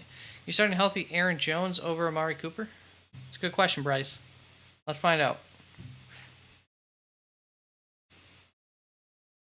I haven't moved either of them in my rankings, so they should end up... These flex rankings are for pre-Thursday, but they should end up in the same spots. I believe I'm going Amari there. And, Amari 55th overall, Aaron Jones 70th overall. Yeah, that gap's not going to get closed, most likely whenever I'll redo my flex rankings in the morning, probably. So I am going Amari Cooper on that one. I'm going to trust Joe Flacco to get the ball. Well, they're throwing a lot more anyways with Joe. So that's good for Amari. But yeah, hope that he can get the ball into his hands. Trust it. I think it's the way to go. I don't think even if, by the way, Bryce, even if A.J. Dillon's out, I don't think that Aaron Jones is going to get more work than he would have otherwise. I think the other guys will come in and help out. I think healthy might be a strong word for him if he's starting anyways. And he's really never gotten more than, 55% of the work or something like that. It's pretty much been a split all season long. So I'm not overly excited about it. Pretty tough rushing opponent in Tampa Bay this week. I think it'll be a lot of the passing game, which is where Aaron Jones could shine, of course. But I just go with Amari there. I definitely would have put Brian Robinson at flex, but he's hurt. He's out. How about Hubbard? I believe I have Aaron Jones. I would still go Amari Cooper over Hubbard. I believe I have Hubbard ahead of Aaron Jones by 2 spots in my rankings.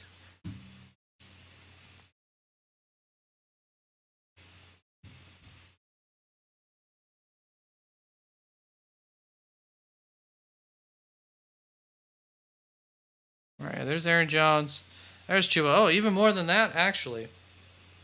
I got Chuba up at 25th now. Keep moving around on me. So Chuba Hubba for me, closer. I know it's not going to show up in my flex ranking, so let's just see here. Chuba, floor of 7.4. I know Amari Cooper's going to have a higher ceiling than that. Let's just see what the ceiling for Amari Cooper, or the floor for Amari Cooper looks like.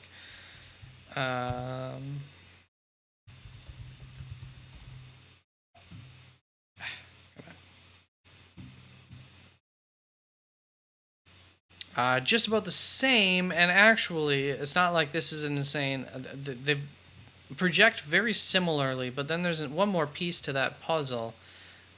One moment, let me get you that up on the screen. Actually, no. Come back. There we go. But then if we look at Amari Cooper.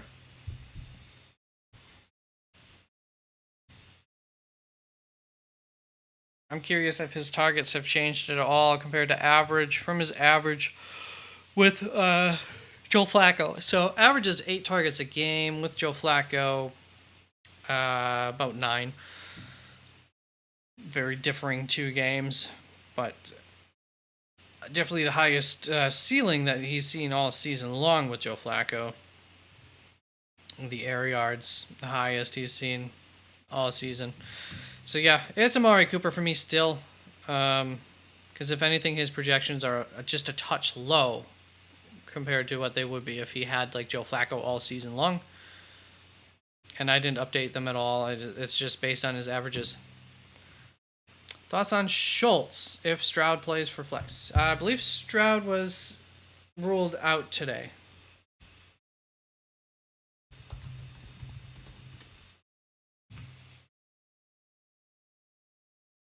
Doubtful. Doubtful. 6 hours ago.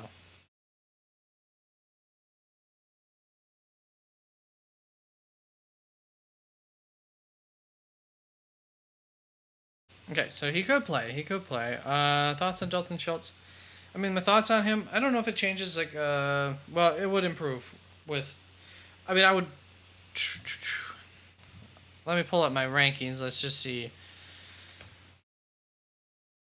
So I've currently got him where on here? Down here. If he had C.J. Stroud, I would play him over Isaiah Likely. Maybe as high as. I'd have to look at the matchup and everything again. I would recheck some of that out. Just as far as the tight end specifically matchup. The highest ceiling for him ever goes up to like towards Taysom Hill, ahead of Taysom Hill. But I don't think I would get him that high this week because I'm concerned of like Nico Collins being out, Tank Dell being out. Just concerned about this offense overall. The defense is fairly banged up, so I think that the Tennessee Titans will be able to control the clock, control the game. So I'm thinking that it's not going to be the best scenario ever.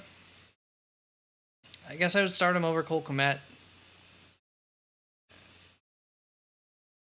He's in this range of Darren Waller or Cole Kmet. I can't say for sure exactly where he would land there. Hopefully Philly's D is awful against Kenneth Walker Monday. Yeah, I don't know about that. I don't know.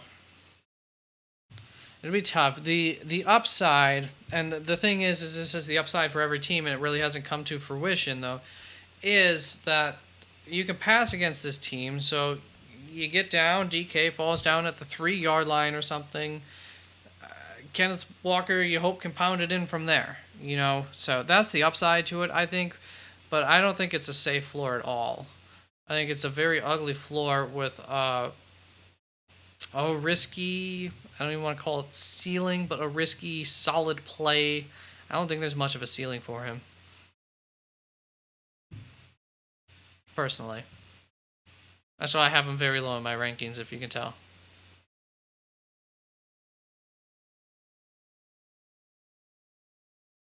I do believe I have Ken ahead of Ty Chandler still, though. I believe somebody else asked me this question, and what I ended up telling them is, you know, if they want to make that call, go right ahead. You can see I have Ty Chandler here, ranked 27th. Ty Chandler, a little bit safer floor. I don't know that he quite has the ceiling, but it is a good matchup against Cincinnati. It's a gut call kind of thing for me, but to me, like, you know, Ken Walker's the better running back. I'm going to trust the talent to hopefully come through. I hate the matchup. I'm very concerned about him. But this was as low as I could get him. So I have Ken Walker ranked as low as I could get him. And if there's anybody that I'm really like concerned that I'm too low on, it is probably Ty Chandler here. So it's a gut call there. You know, my rankings don't suggest that you need to do it. It might not be the wrong play ultimately, but you can see. I mean, I didn't fudge the projections here at all for Ken Walker. He still has a higher end range. Ty Chandler's I do have to fudge because you can see I gave him a factor of 55% increase on the ceiling there and 2.1 210% or 110% more, whatever increase here on the floor. I usually do the floor and then half of that for my ceilings when I've been doing updates based on my expectations and the change of the workload compared to the normal workload. What percentage does that changed? So that's where I get these projections from. So those are, you know, less accurate, I'm sure, than just having a good sample size all season long to go off of. But that's how you get those numbers. Well, I don't know. I stick with Ken Walker and hope for the best.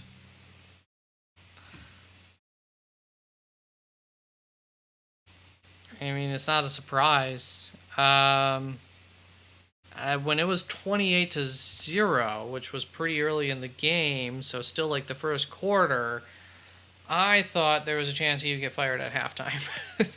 Mostly jokingly, but also, would I have been shocked, especially with how the rest of that half continued to go? No. So, you know, I'm one of the few that I kind of like Staley. Like, I think there's something there that Staley could be a good coach. I think he got so much criticism his first year for doing the analytical thing, which I agree with, the analytics. And he was just on the forefront of that. And then he pulled back from that, and I think it just took him off of his game. But what I will say is the most concerning is that he's supposed to be a defensive coach. I think that his team had plenty of talent over the last several seasons and was constantly not there. So I don't know if he's a good head coach. And frankly, I don't know how good of a defensive mind he is. So I think he deserves another shot, I'm sure. He's a young guy. He can learn a lot, but I think he's got some learning to do. Yeah, you thought he should have been gone 2 years ago. Exactly. Like, people have been calling for his name for a while now. I would not have argued him being fired prior to this season at all.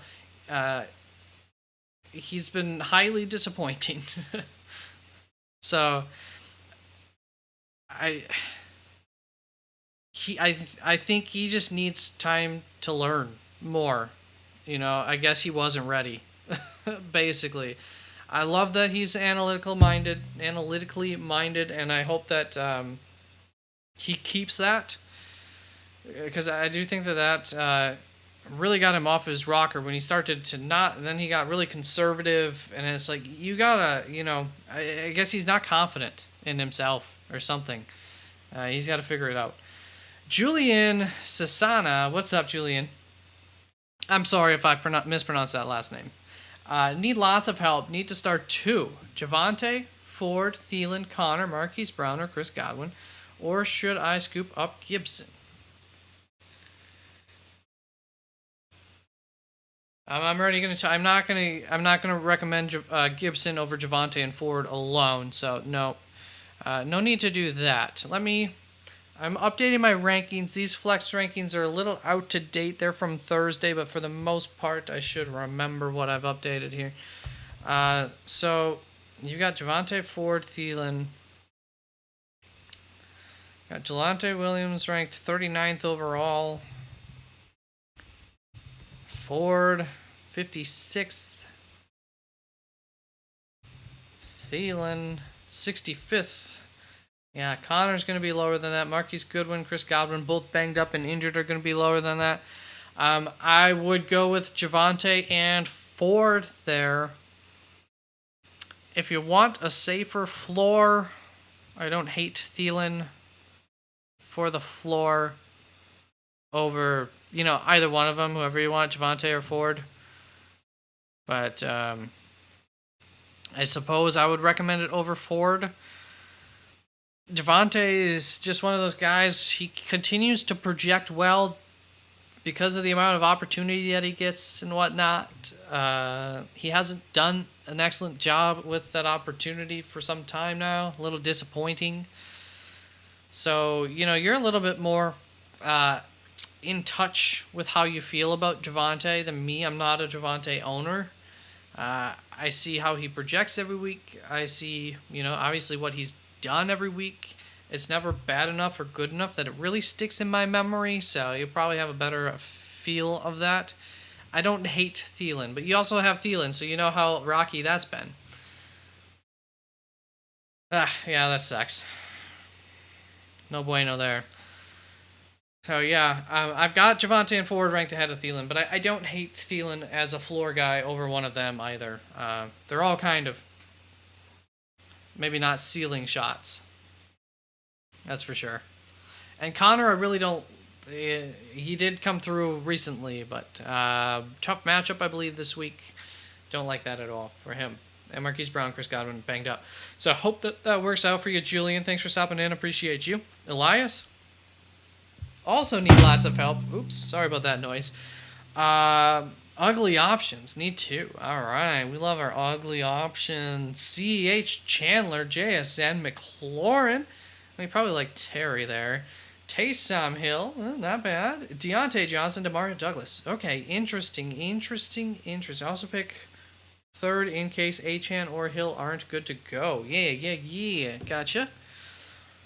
Okay. So, first I'm going to get all of them but Hill and Demario Douglas ranked out for you. I'm just going to give you the order here that I've got these guys. So, Clyde, I've got 84th overall. Is that Ty Chandler? I have higher. So, Ty Chandler, I think, and McLaurin are going to be like the two for sure here. Then it's CH, Jackson Smith, and Jigba. I moved up just a little bit, but I do have Clyde ranked higher. CH, I would say Clyde is your floor, Jackson Smith is your ceiling. You might want to go for that ceiling. However you want to break those two apart for your third right now. But the question is going to be, hold up. You got Deontay. Deontay is going to be right behind him. And I have Deontay over Terry. I was just trying to figure out which order I wanted to put him in earlier. I decided to keep Deontay. So Ty Chandler, Deontay Johnson, Terry McLaurin is your third, and I would go Terry over Taysom just because of Taysom's floor, actually, oddly. Yeah. So Ty Chandler, Deontay Johnson, Terry McLaurin, I would go with over JSN. It's quite close. Over Taysom Hill, it's quite close.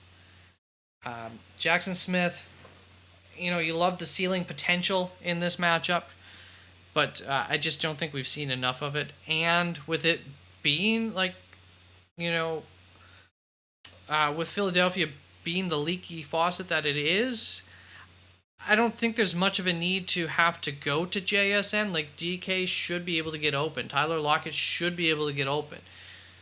So, it doesn't meet that requirement where it's like, I want one lockdown receiver. Like, I don't have any kind of faith that the Philadelphia defense can just lock down DK Metcalf and then force Geno Smith to have to go to JSN, force the offense to get creative, whatever the case. CA is just not enough of a ceiling there. So Ty Chandler, Deontay Johnson, Terry McLaurin. If you wanted to go Taysom Hill over somebody, that'd be fine. I would say if you need a fourth, if Achane and Hill are both missing, I do think at that point I might take a chance on Taysom.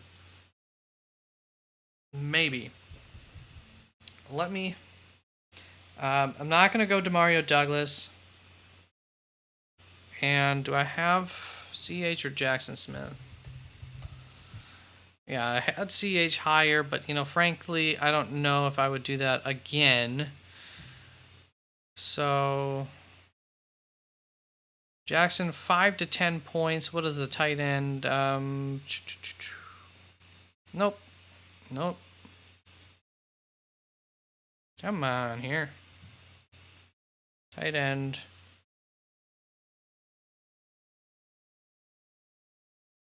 Where are you, Taysom? 4 to 11.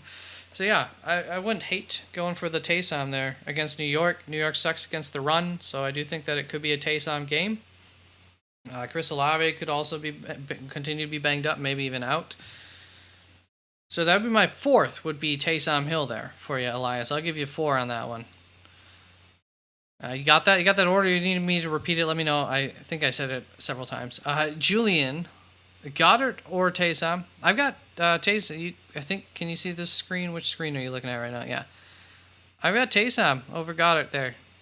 Just a little bit of limited work for Goddard last week. Like to, actually see him kind of not limited before trusting him. Plus, he's just been really up and down. So I know the projections say, well, this isn't a floor projection. I do actually have floor and ceiling projections. Say Goddard has a little higher expected range, but I imagine his floor might be less. Let's see here.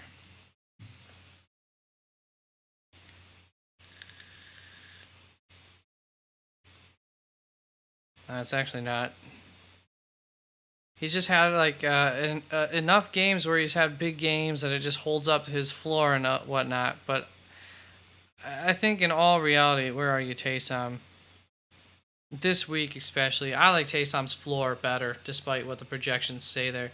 And it's possible that I did not add in the rushing Taysom Hill. Well, I think I did for the tight ends. Or for him. I don't know. It's possible that I didn't get the rushing stuff into that equation there on the ceilings and floors for Taysom. So that, of course, would raise it, but probably not by much. Probably by like a fraction of a point. We are updating wide receiver rankings in the middle of that currently. All right, so I've got questions answered, I believe. And we're getting towards the spot where we're going to feel comfortable with the wide receiver rankings.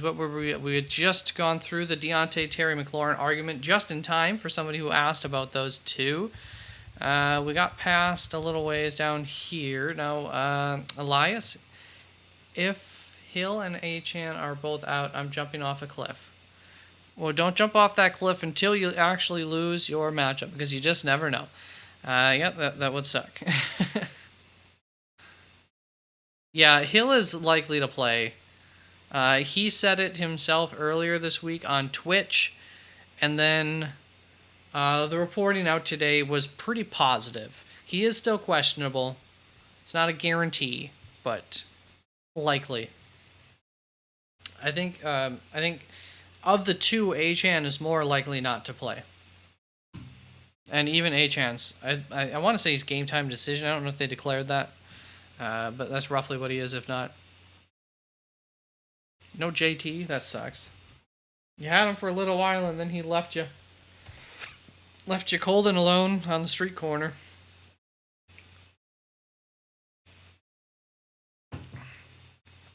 I happen to have that some years too, whereas the team's rocking and rolling and then injuries will crush me right at the end and I just can't find the players to recover from it. I feel that, man. I do not have the best team this year, though. So this year, for the first time in like 3 years, I'm comfortable not winning the league. I don't think that I have the best team or the second best team. I've still made the playoffs. I have a decent team. A very hard team to, pick also who's starting. And I have the potential to beat anybody, but I don't think it's the best team in my league.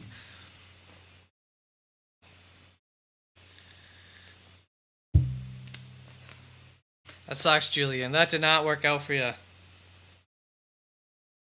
It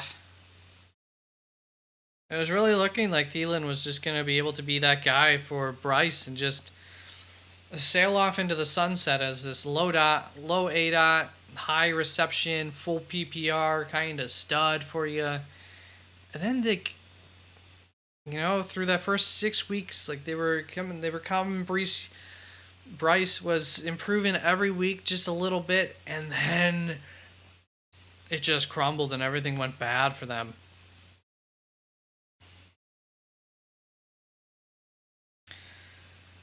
Yeah. He still gives you a decent floor, and we've been continuing the last couple of weeks, at least for sure for me. I've been continuing to rank him fairly highly. Just saying that, it's been a while since he had those ceiling games and everything, but he still has that in him, hopefully. But it's been too long now, since that's really happened. But now, where he's being ranked has really been equal to his performance, I think, for the past couple of weeks as a solid flex option, almost a back-end wide receiver 2 kind of guy. As far as I recall, at least the last 2 weeks, he's had a floor. Maybe I'm wrong on that, at least in full PPR. So he's still been okay for you. Maybe it's 2 out of the last 3 weeks. I don't know. All right, rankings here. So we got up to JSN. We had moved up ahead of Curtis Samuel. Gabe Davis, always the gamble. Do we like the floor of Curtis Samuel over that? I kind of think so. Josh Downs just hasn't been able to do it as of late. Zay Jones, a gamble. Let's see. He had all those targets last week. He did have a lot of targets last week. Should we move Zay Jones up, guys? Should I get Zay Jones up ahead of gosh. Well, let's just keep it simple for now. Up ahead of Curtis Samuel? Do you think I should put him up ahead of Curtis Samuel? If you think even more than that, let me know who you think.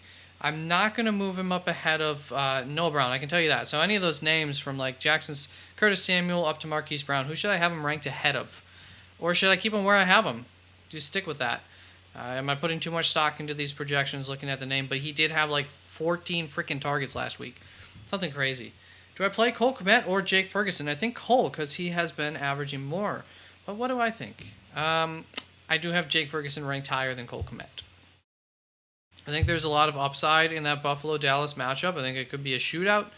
And I want a guy in a shootout. I don't really see that Buffalo game being a shootout. I do like the floor of Cole Kmet better. He is the second target in his offense, receiving target for, of course, Justin Fields. So a bit of a difference also in the talent of the quarterbacks and thus maybe the quality of the targets. So at the end of the day, I'll take the upside of Jake Ferguson. The touchdown opportunities that will be had, I'm sure, should be more for him than Cole Kmet, and hope that the ball finds it his way. We know it'll find its way to Cole Kmet. There is that slight risk of Jake Ferguson, whether it be the defense or the offensive game plan, that he just doesn't see the ball a whole lot. That's always possible. But I'll go for the ceiling there with Jake Ferguson. I think it's better. Elias, I've made some killer trades this year. You should have seen Elias. You got to listen to this team. This is a 12-team team. Weird sentence. That this dude made some trades around this season and made happen. Where is it?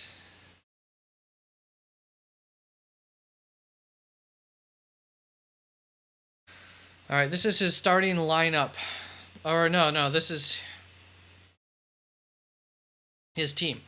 Jalen Hurts in at quarterback, running back, Kamara, Bijan Robinson, Saquon Barkley, Derrick Henry, Josh Jacobs. Wide receivers, Justin Jefferson, A.J. Brown, Chase, Devontae Adams, Cooper Kupp. 5 first-round guys. Tight ends, Evan Ingram and T.J. Hawkinson. Great there. And he's got a couple of defenses there, too. What a freaking roster. 12 team. I was like, that's good for an 8 team. It must be, I was thinking, is that a 6-team league you're in? Nope. 12 team. I made some killer trades this year. Week 3, I did Pacheco and Tank Dell and received ETN. Oh, that worked out well. It wasn't looking good for a while at that point. Week 10, I did Puka, Breece Hall, and Godwin for Tyreek. Nice. Hopefully Tyreek's healthy for you. Well, he should be. Yeah, I see that. If you had the ability to condense, why not condense down? Obviously I don't know the rest of your team and everything, but it never hurts to get the best player in a trade, that is for sure. And Godwin was just kind of nothing sauce in there. So basically, you traded Puka and Breece Hall for Tyreek. Seems fair. It's a good trade. Nice moves. I like it. I mean, and it's hardly fair. I don't think I would accept that. If I had Tyreek Hill, my team would have to be in dire straits. And I think I would just say you can keep Godwin. But I'd be looking for more than that. So nice trade. Any input on Zay Jones, guys? What do you think? Should we move him up on the rankings there a little ways? I'm thinking I'd rather take the shot on him. It's Baltimore as part of the concern.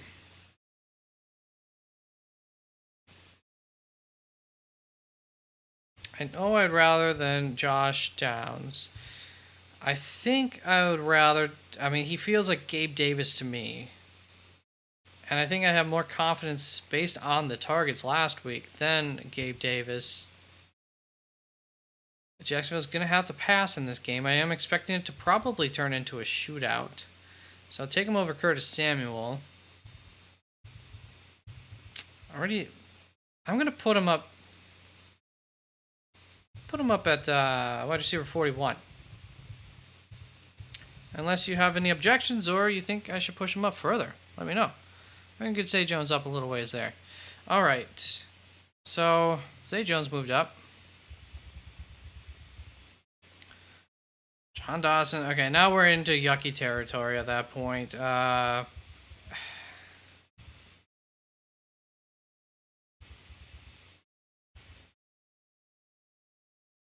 I think I'm just going to move Jahan Dawson down behind Demarcus Robinson there, at least.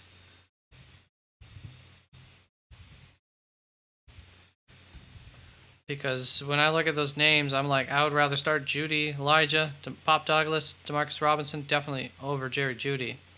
I mean, over Jahan Dotson there.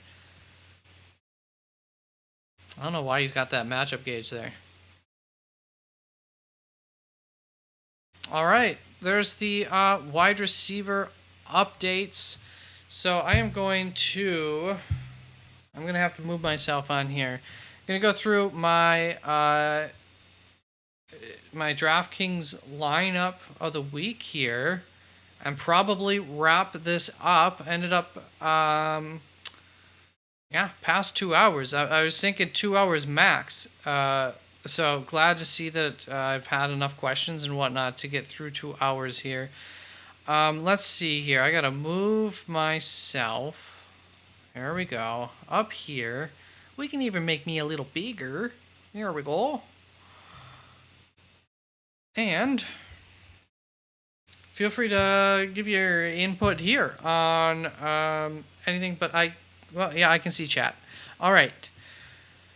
Actually, I might not be able to see chat for a little bit. I want to see what I suggested earlier in the week as far as, guys, Lamar Jackson I thought would be worth it. I cannot get him. This is, I think, just the Sunday lineup. Matt Stafford I liked at 6,000 GK bucks. He is available. Let's maybe do that. I'd say contrarian play would be Pat Mahomes. I could go for the contrarian. I don't want to. Not at here. Not at this position. Yeah, pretty confident. You know what? I am a little bit concerned about the. Let's go with the narrative here. Let's go with the narrative because then we can get. Let's get Rashee Rice in at wide receiver on this thing. Let's see who else I suggested.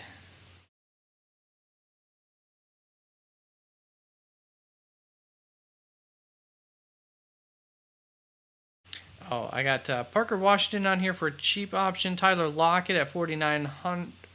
Stephon Diggs at 8,400 as far as contrarian play. So, okay, let's get Rashee Rice on here. Foist. Let me get the chat so I can see that again. All right. Nobody's saying nothing. That's all good. And then Tyler Lockett. I liked that. Where are you, Ty? Is the Seattle game's probably on Saturday, isn't it?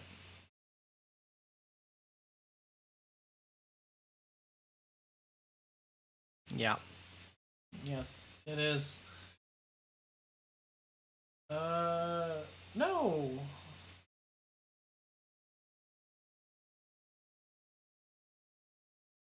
It's on Monday. All right. So no Tyler Lockett for this.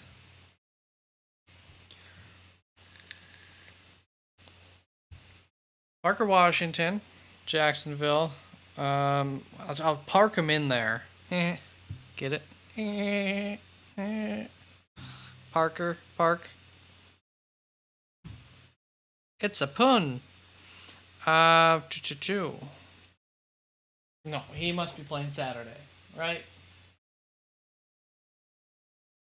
Tell me more. No. Sunday night?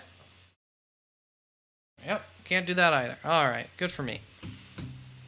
So let's look at the running backs. Thought Kyren Williams, I like the discount on that. Can we do that? Let's get him. Let's get him.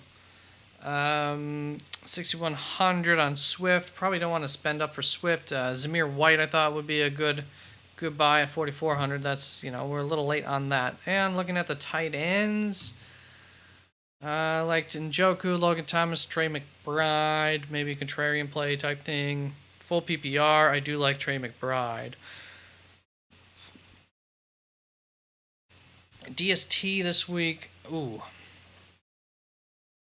my ooh la la.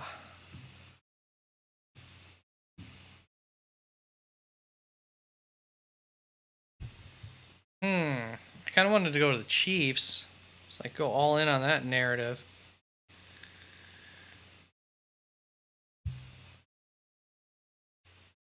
Atlanta, Carolina is pretty enticing. A lot of people will probably do it. Or Miami Jets. I do think there's supposed to be weather in New York. Might work in favor of Miami's DST, but oh well, I want to save a little bit of cash because we're already down to average of 5,000 remaining salary. So, what kind of discount can we find at running back? Chris Rodriguez Jr. I kind of like as a potential surprise, but it's not like it's a great matchup, and definitely don't like for PPR. Tyler Algier, although, does have a higher chance at a touchdown. Let's save a little cash. We'll go Tyler Algier, unless let me double check. Who was the running back that I said? Oh, it was Zamir White for the cheap one. Or DeAndre Swift. No.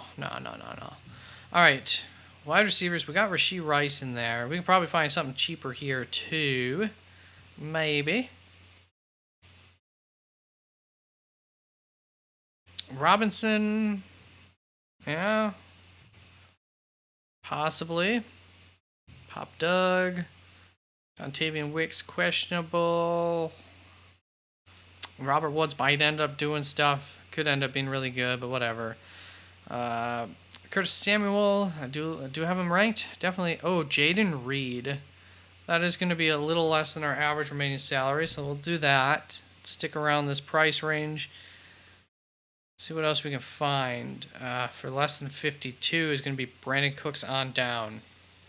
So nothing in there that I really want to touch. So probably Curtis Samuel. And see what that leaves us at the flex. We can get.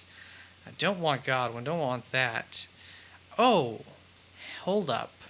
Maybe. No, Ezekiel Elliott can't be that cheap. What's Ezekiel Elliott's price?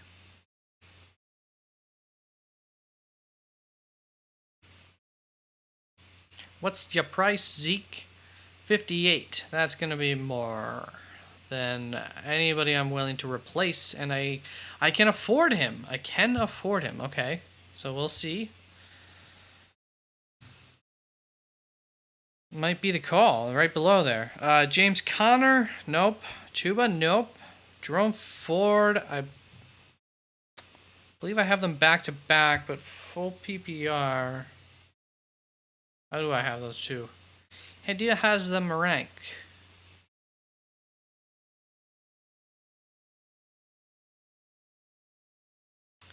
I kept Zeke ahead of him. All right. I think Zeke is going to be our call here. Yeah, a bunch of Antonio Gibson wouldn't be bad. I think we're going to trust Zeke we're going to try go for it and hope that he can do it again. Leave a little 100 remaining there. 3,700 on the DST would get us Titans. We don't want that. Although I don't hate it. We don't want that. We'll go with the Falcons. All right, that is going to be the lineup of the week there. We're going to go Patrick Mahomes with Rashee Rice as his running mate here, then Kyren Williams, Tyler Algier, Reed, Samuel, McBride in that tight end, Ezekiel Elliott in that flex, and the Falcons DST. Bada bing, bada boom. Oh, I'll go check your previous question there. Just seeing you in the chat. Elias. All right. Lineup entered. Running back. All positions updated.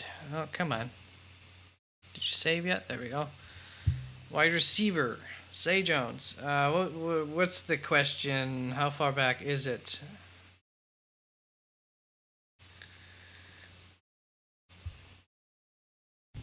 Your other options, out of your ugly options, he's still not going to be higher than any of them, though.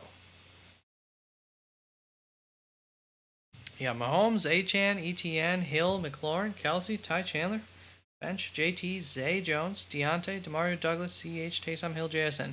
Yeah, so he just would have been entered into that conversation.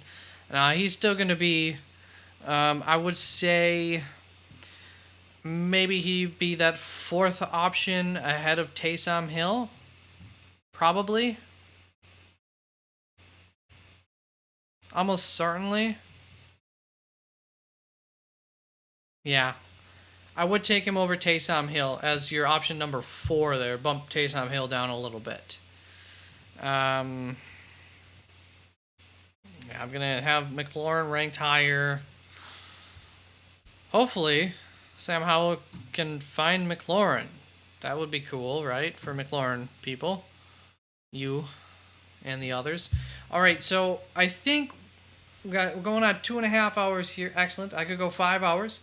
But I don't think I need to. I don't think there's much of a sense of hanging around for too much longer here. Let me finish off, get these... I didn't mean to do that. Get this off of the screen. Get my big old face. Move me back down a little ways here. Hey. Oh, yeah. There we go. All right. And we will close the poll here at 14 votes. Thank you, everybody, for voting. Thank you, everybody, for coming on through. Elias, if you do have any further questions or anything, let me know. As far as I know, you're maybe the only one in here. You know, I don't know. Sometimes people are hanging out in the background. Bentley, did I answer your question, Bentley? Yes, I did. All right, good. For a moment, I was like, did I miss that? All right, I closed the poll. It's taken a little bit to show the results here. But I know Friday evenings are definitely a time where people are doing live streams like this, other people. So appreciate everybody who came through. Very nice of you. The winner of the competition, Deck the Halls, in second place. I'll Be Home for Christmas with 28% of the vote, pulled ahead of Fred Claus at 21% of the vote, and Jingle All the Way only receiving 14% of the vote. Must be a terrible movie. Deck the Halls must be all right. So I'm going to check my streaming services, see if I don't have availability for Deck the Halls, because I know I've seen bits and pieces of it, but I don't think I've ever watched it incomplete, so we'll see. All right, Elias, you're very welcome. Thank you very much. And I have him low. I mean, I know he's not, like, extremely low. I did move him behind Geno Smith. Trust his running abilities is what it is. Geno Smith seems to be healthier than he was earlier in the week. But let me see. Let me see here. What's the ECR looking like on him? The average expert has him ranked 15th, and that's including... well, no, that's probably not including any quarterbacks, right?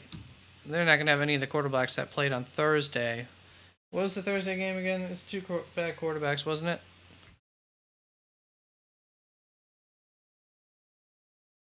Yeah, AOC and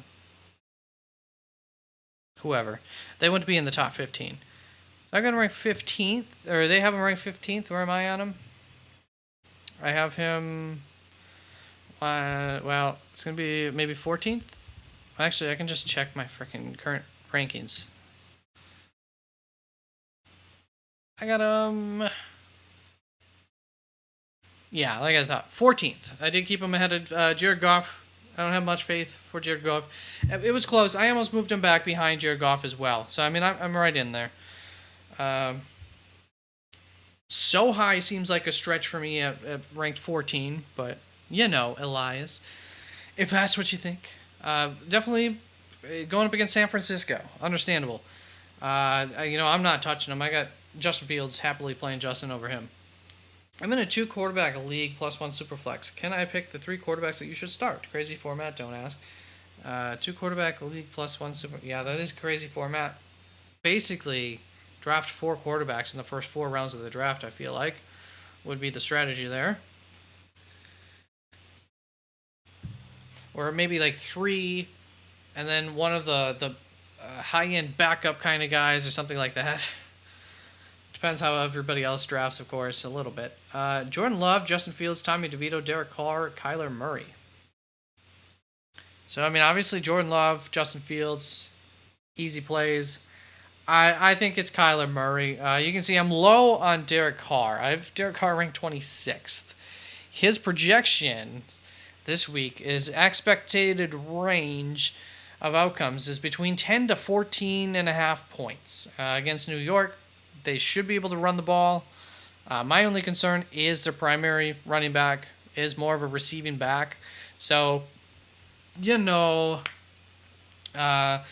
maybe New Orleans isn't the best team to say that they'll fit the narrative for most teams when they play the New York Giants. Most teams just run against New York. They don't pass against them very well. New York Giants defense has looked better as of late. A little bit of stress taken off of them with Tommy DeVito on the other side of the ball doing better. But I got DeVito ahead of Derek Carr by a ways. I have DeVito ranked 21st. So if I were to be playing anybody over Kyler Murray, it would be Tommy DeVito, not Derek Carr. Don't see the upside for Derek Carr. Like I said, I can make the argument for it, but just based on the New York Giants defense, how teams have attacked them, it's not there. And Tommy DeVito's got the footwork as well, just like Kyler Murray does. So that is working in favor of him. And New Orleans defense hasn't been too great as of late. So I went with 3 in the first 4 and picked Kyler round 8. Yeah, exactly. Okay, that's kind of what I was getting at there. So that is how it goes. Had to pick Ja'Marr Chase on the 2-3 turn. Fair enough. I mean, as long as you still, there's still some options there too. To be like, oh, around my next turn, I'll be able to get one of these 3 guys, hopefully. Yeah, so, I mean, you asked me to pick them. I'm picking, obviously, the 2 no-brainers are Jordan Love, Justin Fields. I'm picking Kyler Murray. If you wanted to go Tommy DeVito over Kyler Murray, you could do it. And it might work out for you, Not a huge difference in expectations between the 2 of them. Appreciate you, man, too. Thanks for all the questions. Thanks for hanging around. It's been a pleasure. And I don't believe I've seen you around before, so welcome to the channel. Very nice to have another new face. I will be available. I just saw, looks like a new viewer came in. So I was 2 new viewers. I'm wrapping things up. So if you have any questions, I don't have to wrap things up. So I'm going to wait a moment, see if anybody says anything in chat. But type it quickly so I don't end the stream on you here before you get a moment to ask a question. So even just say, I'm asking a question, doesn't hurt either, and then I can wait for it. But I'll hang around for a second here. Like I said, I did just see the viewer count raise up a little bit there. Yep, first just up. Cool. Appreciate it. Look forward to tuning in more often. Well, I hope that it helps you. I like to think I do a pretty good job at it. C. Lee, I'm good. All right, cool. All right, looks like we're good. I was just wrapping up. Nice to see you around, C. Lee. If you haven't been around the channel anymore, please, take a look around, subscribe for the moment, and see if you like my advice or not, at the very least. But yeah, wrapping it up for the night. Appreciate you all, and have a good night. And I'm gonna end it here before. There we go, ending it. All right, peace out. Cool.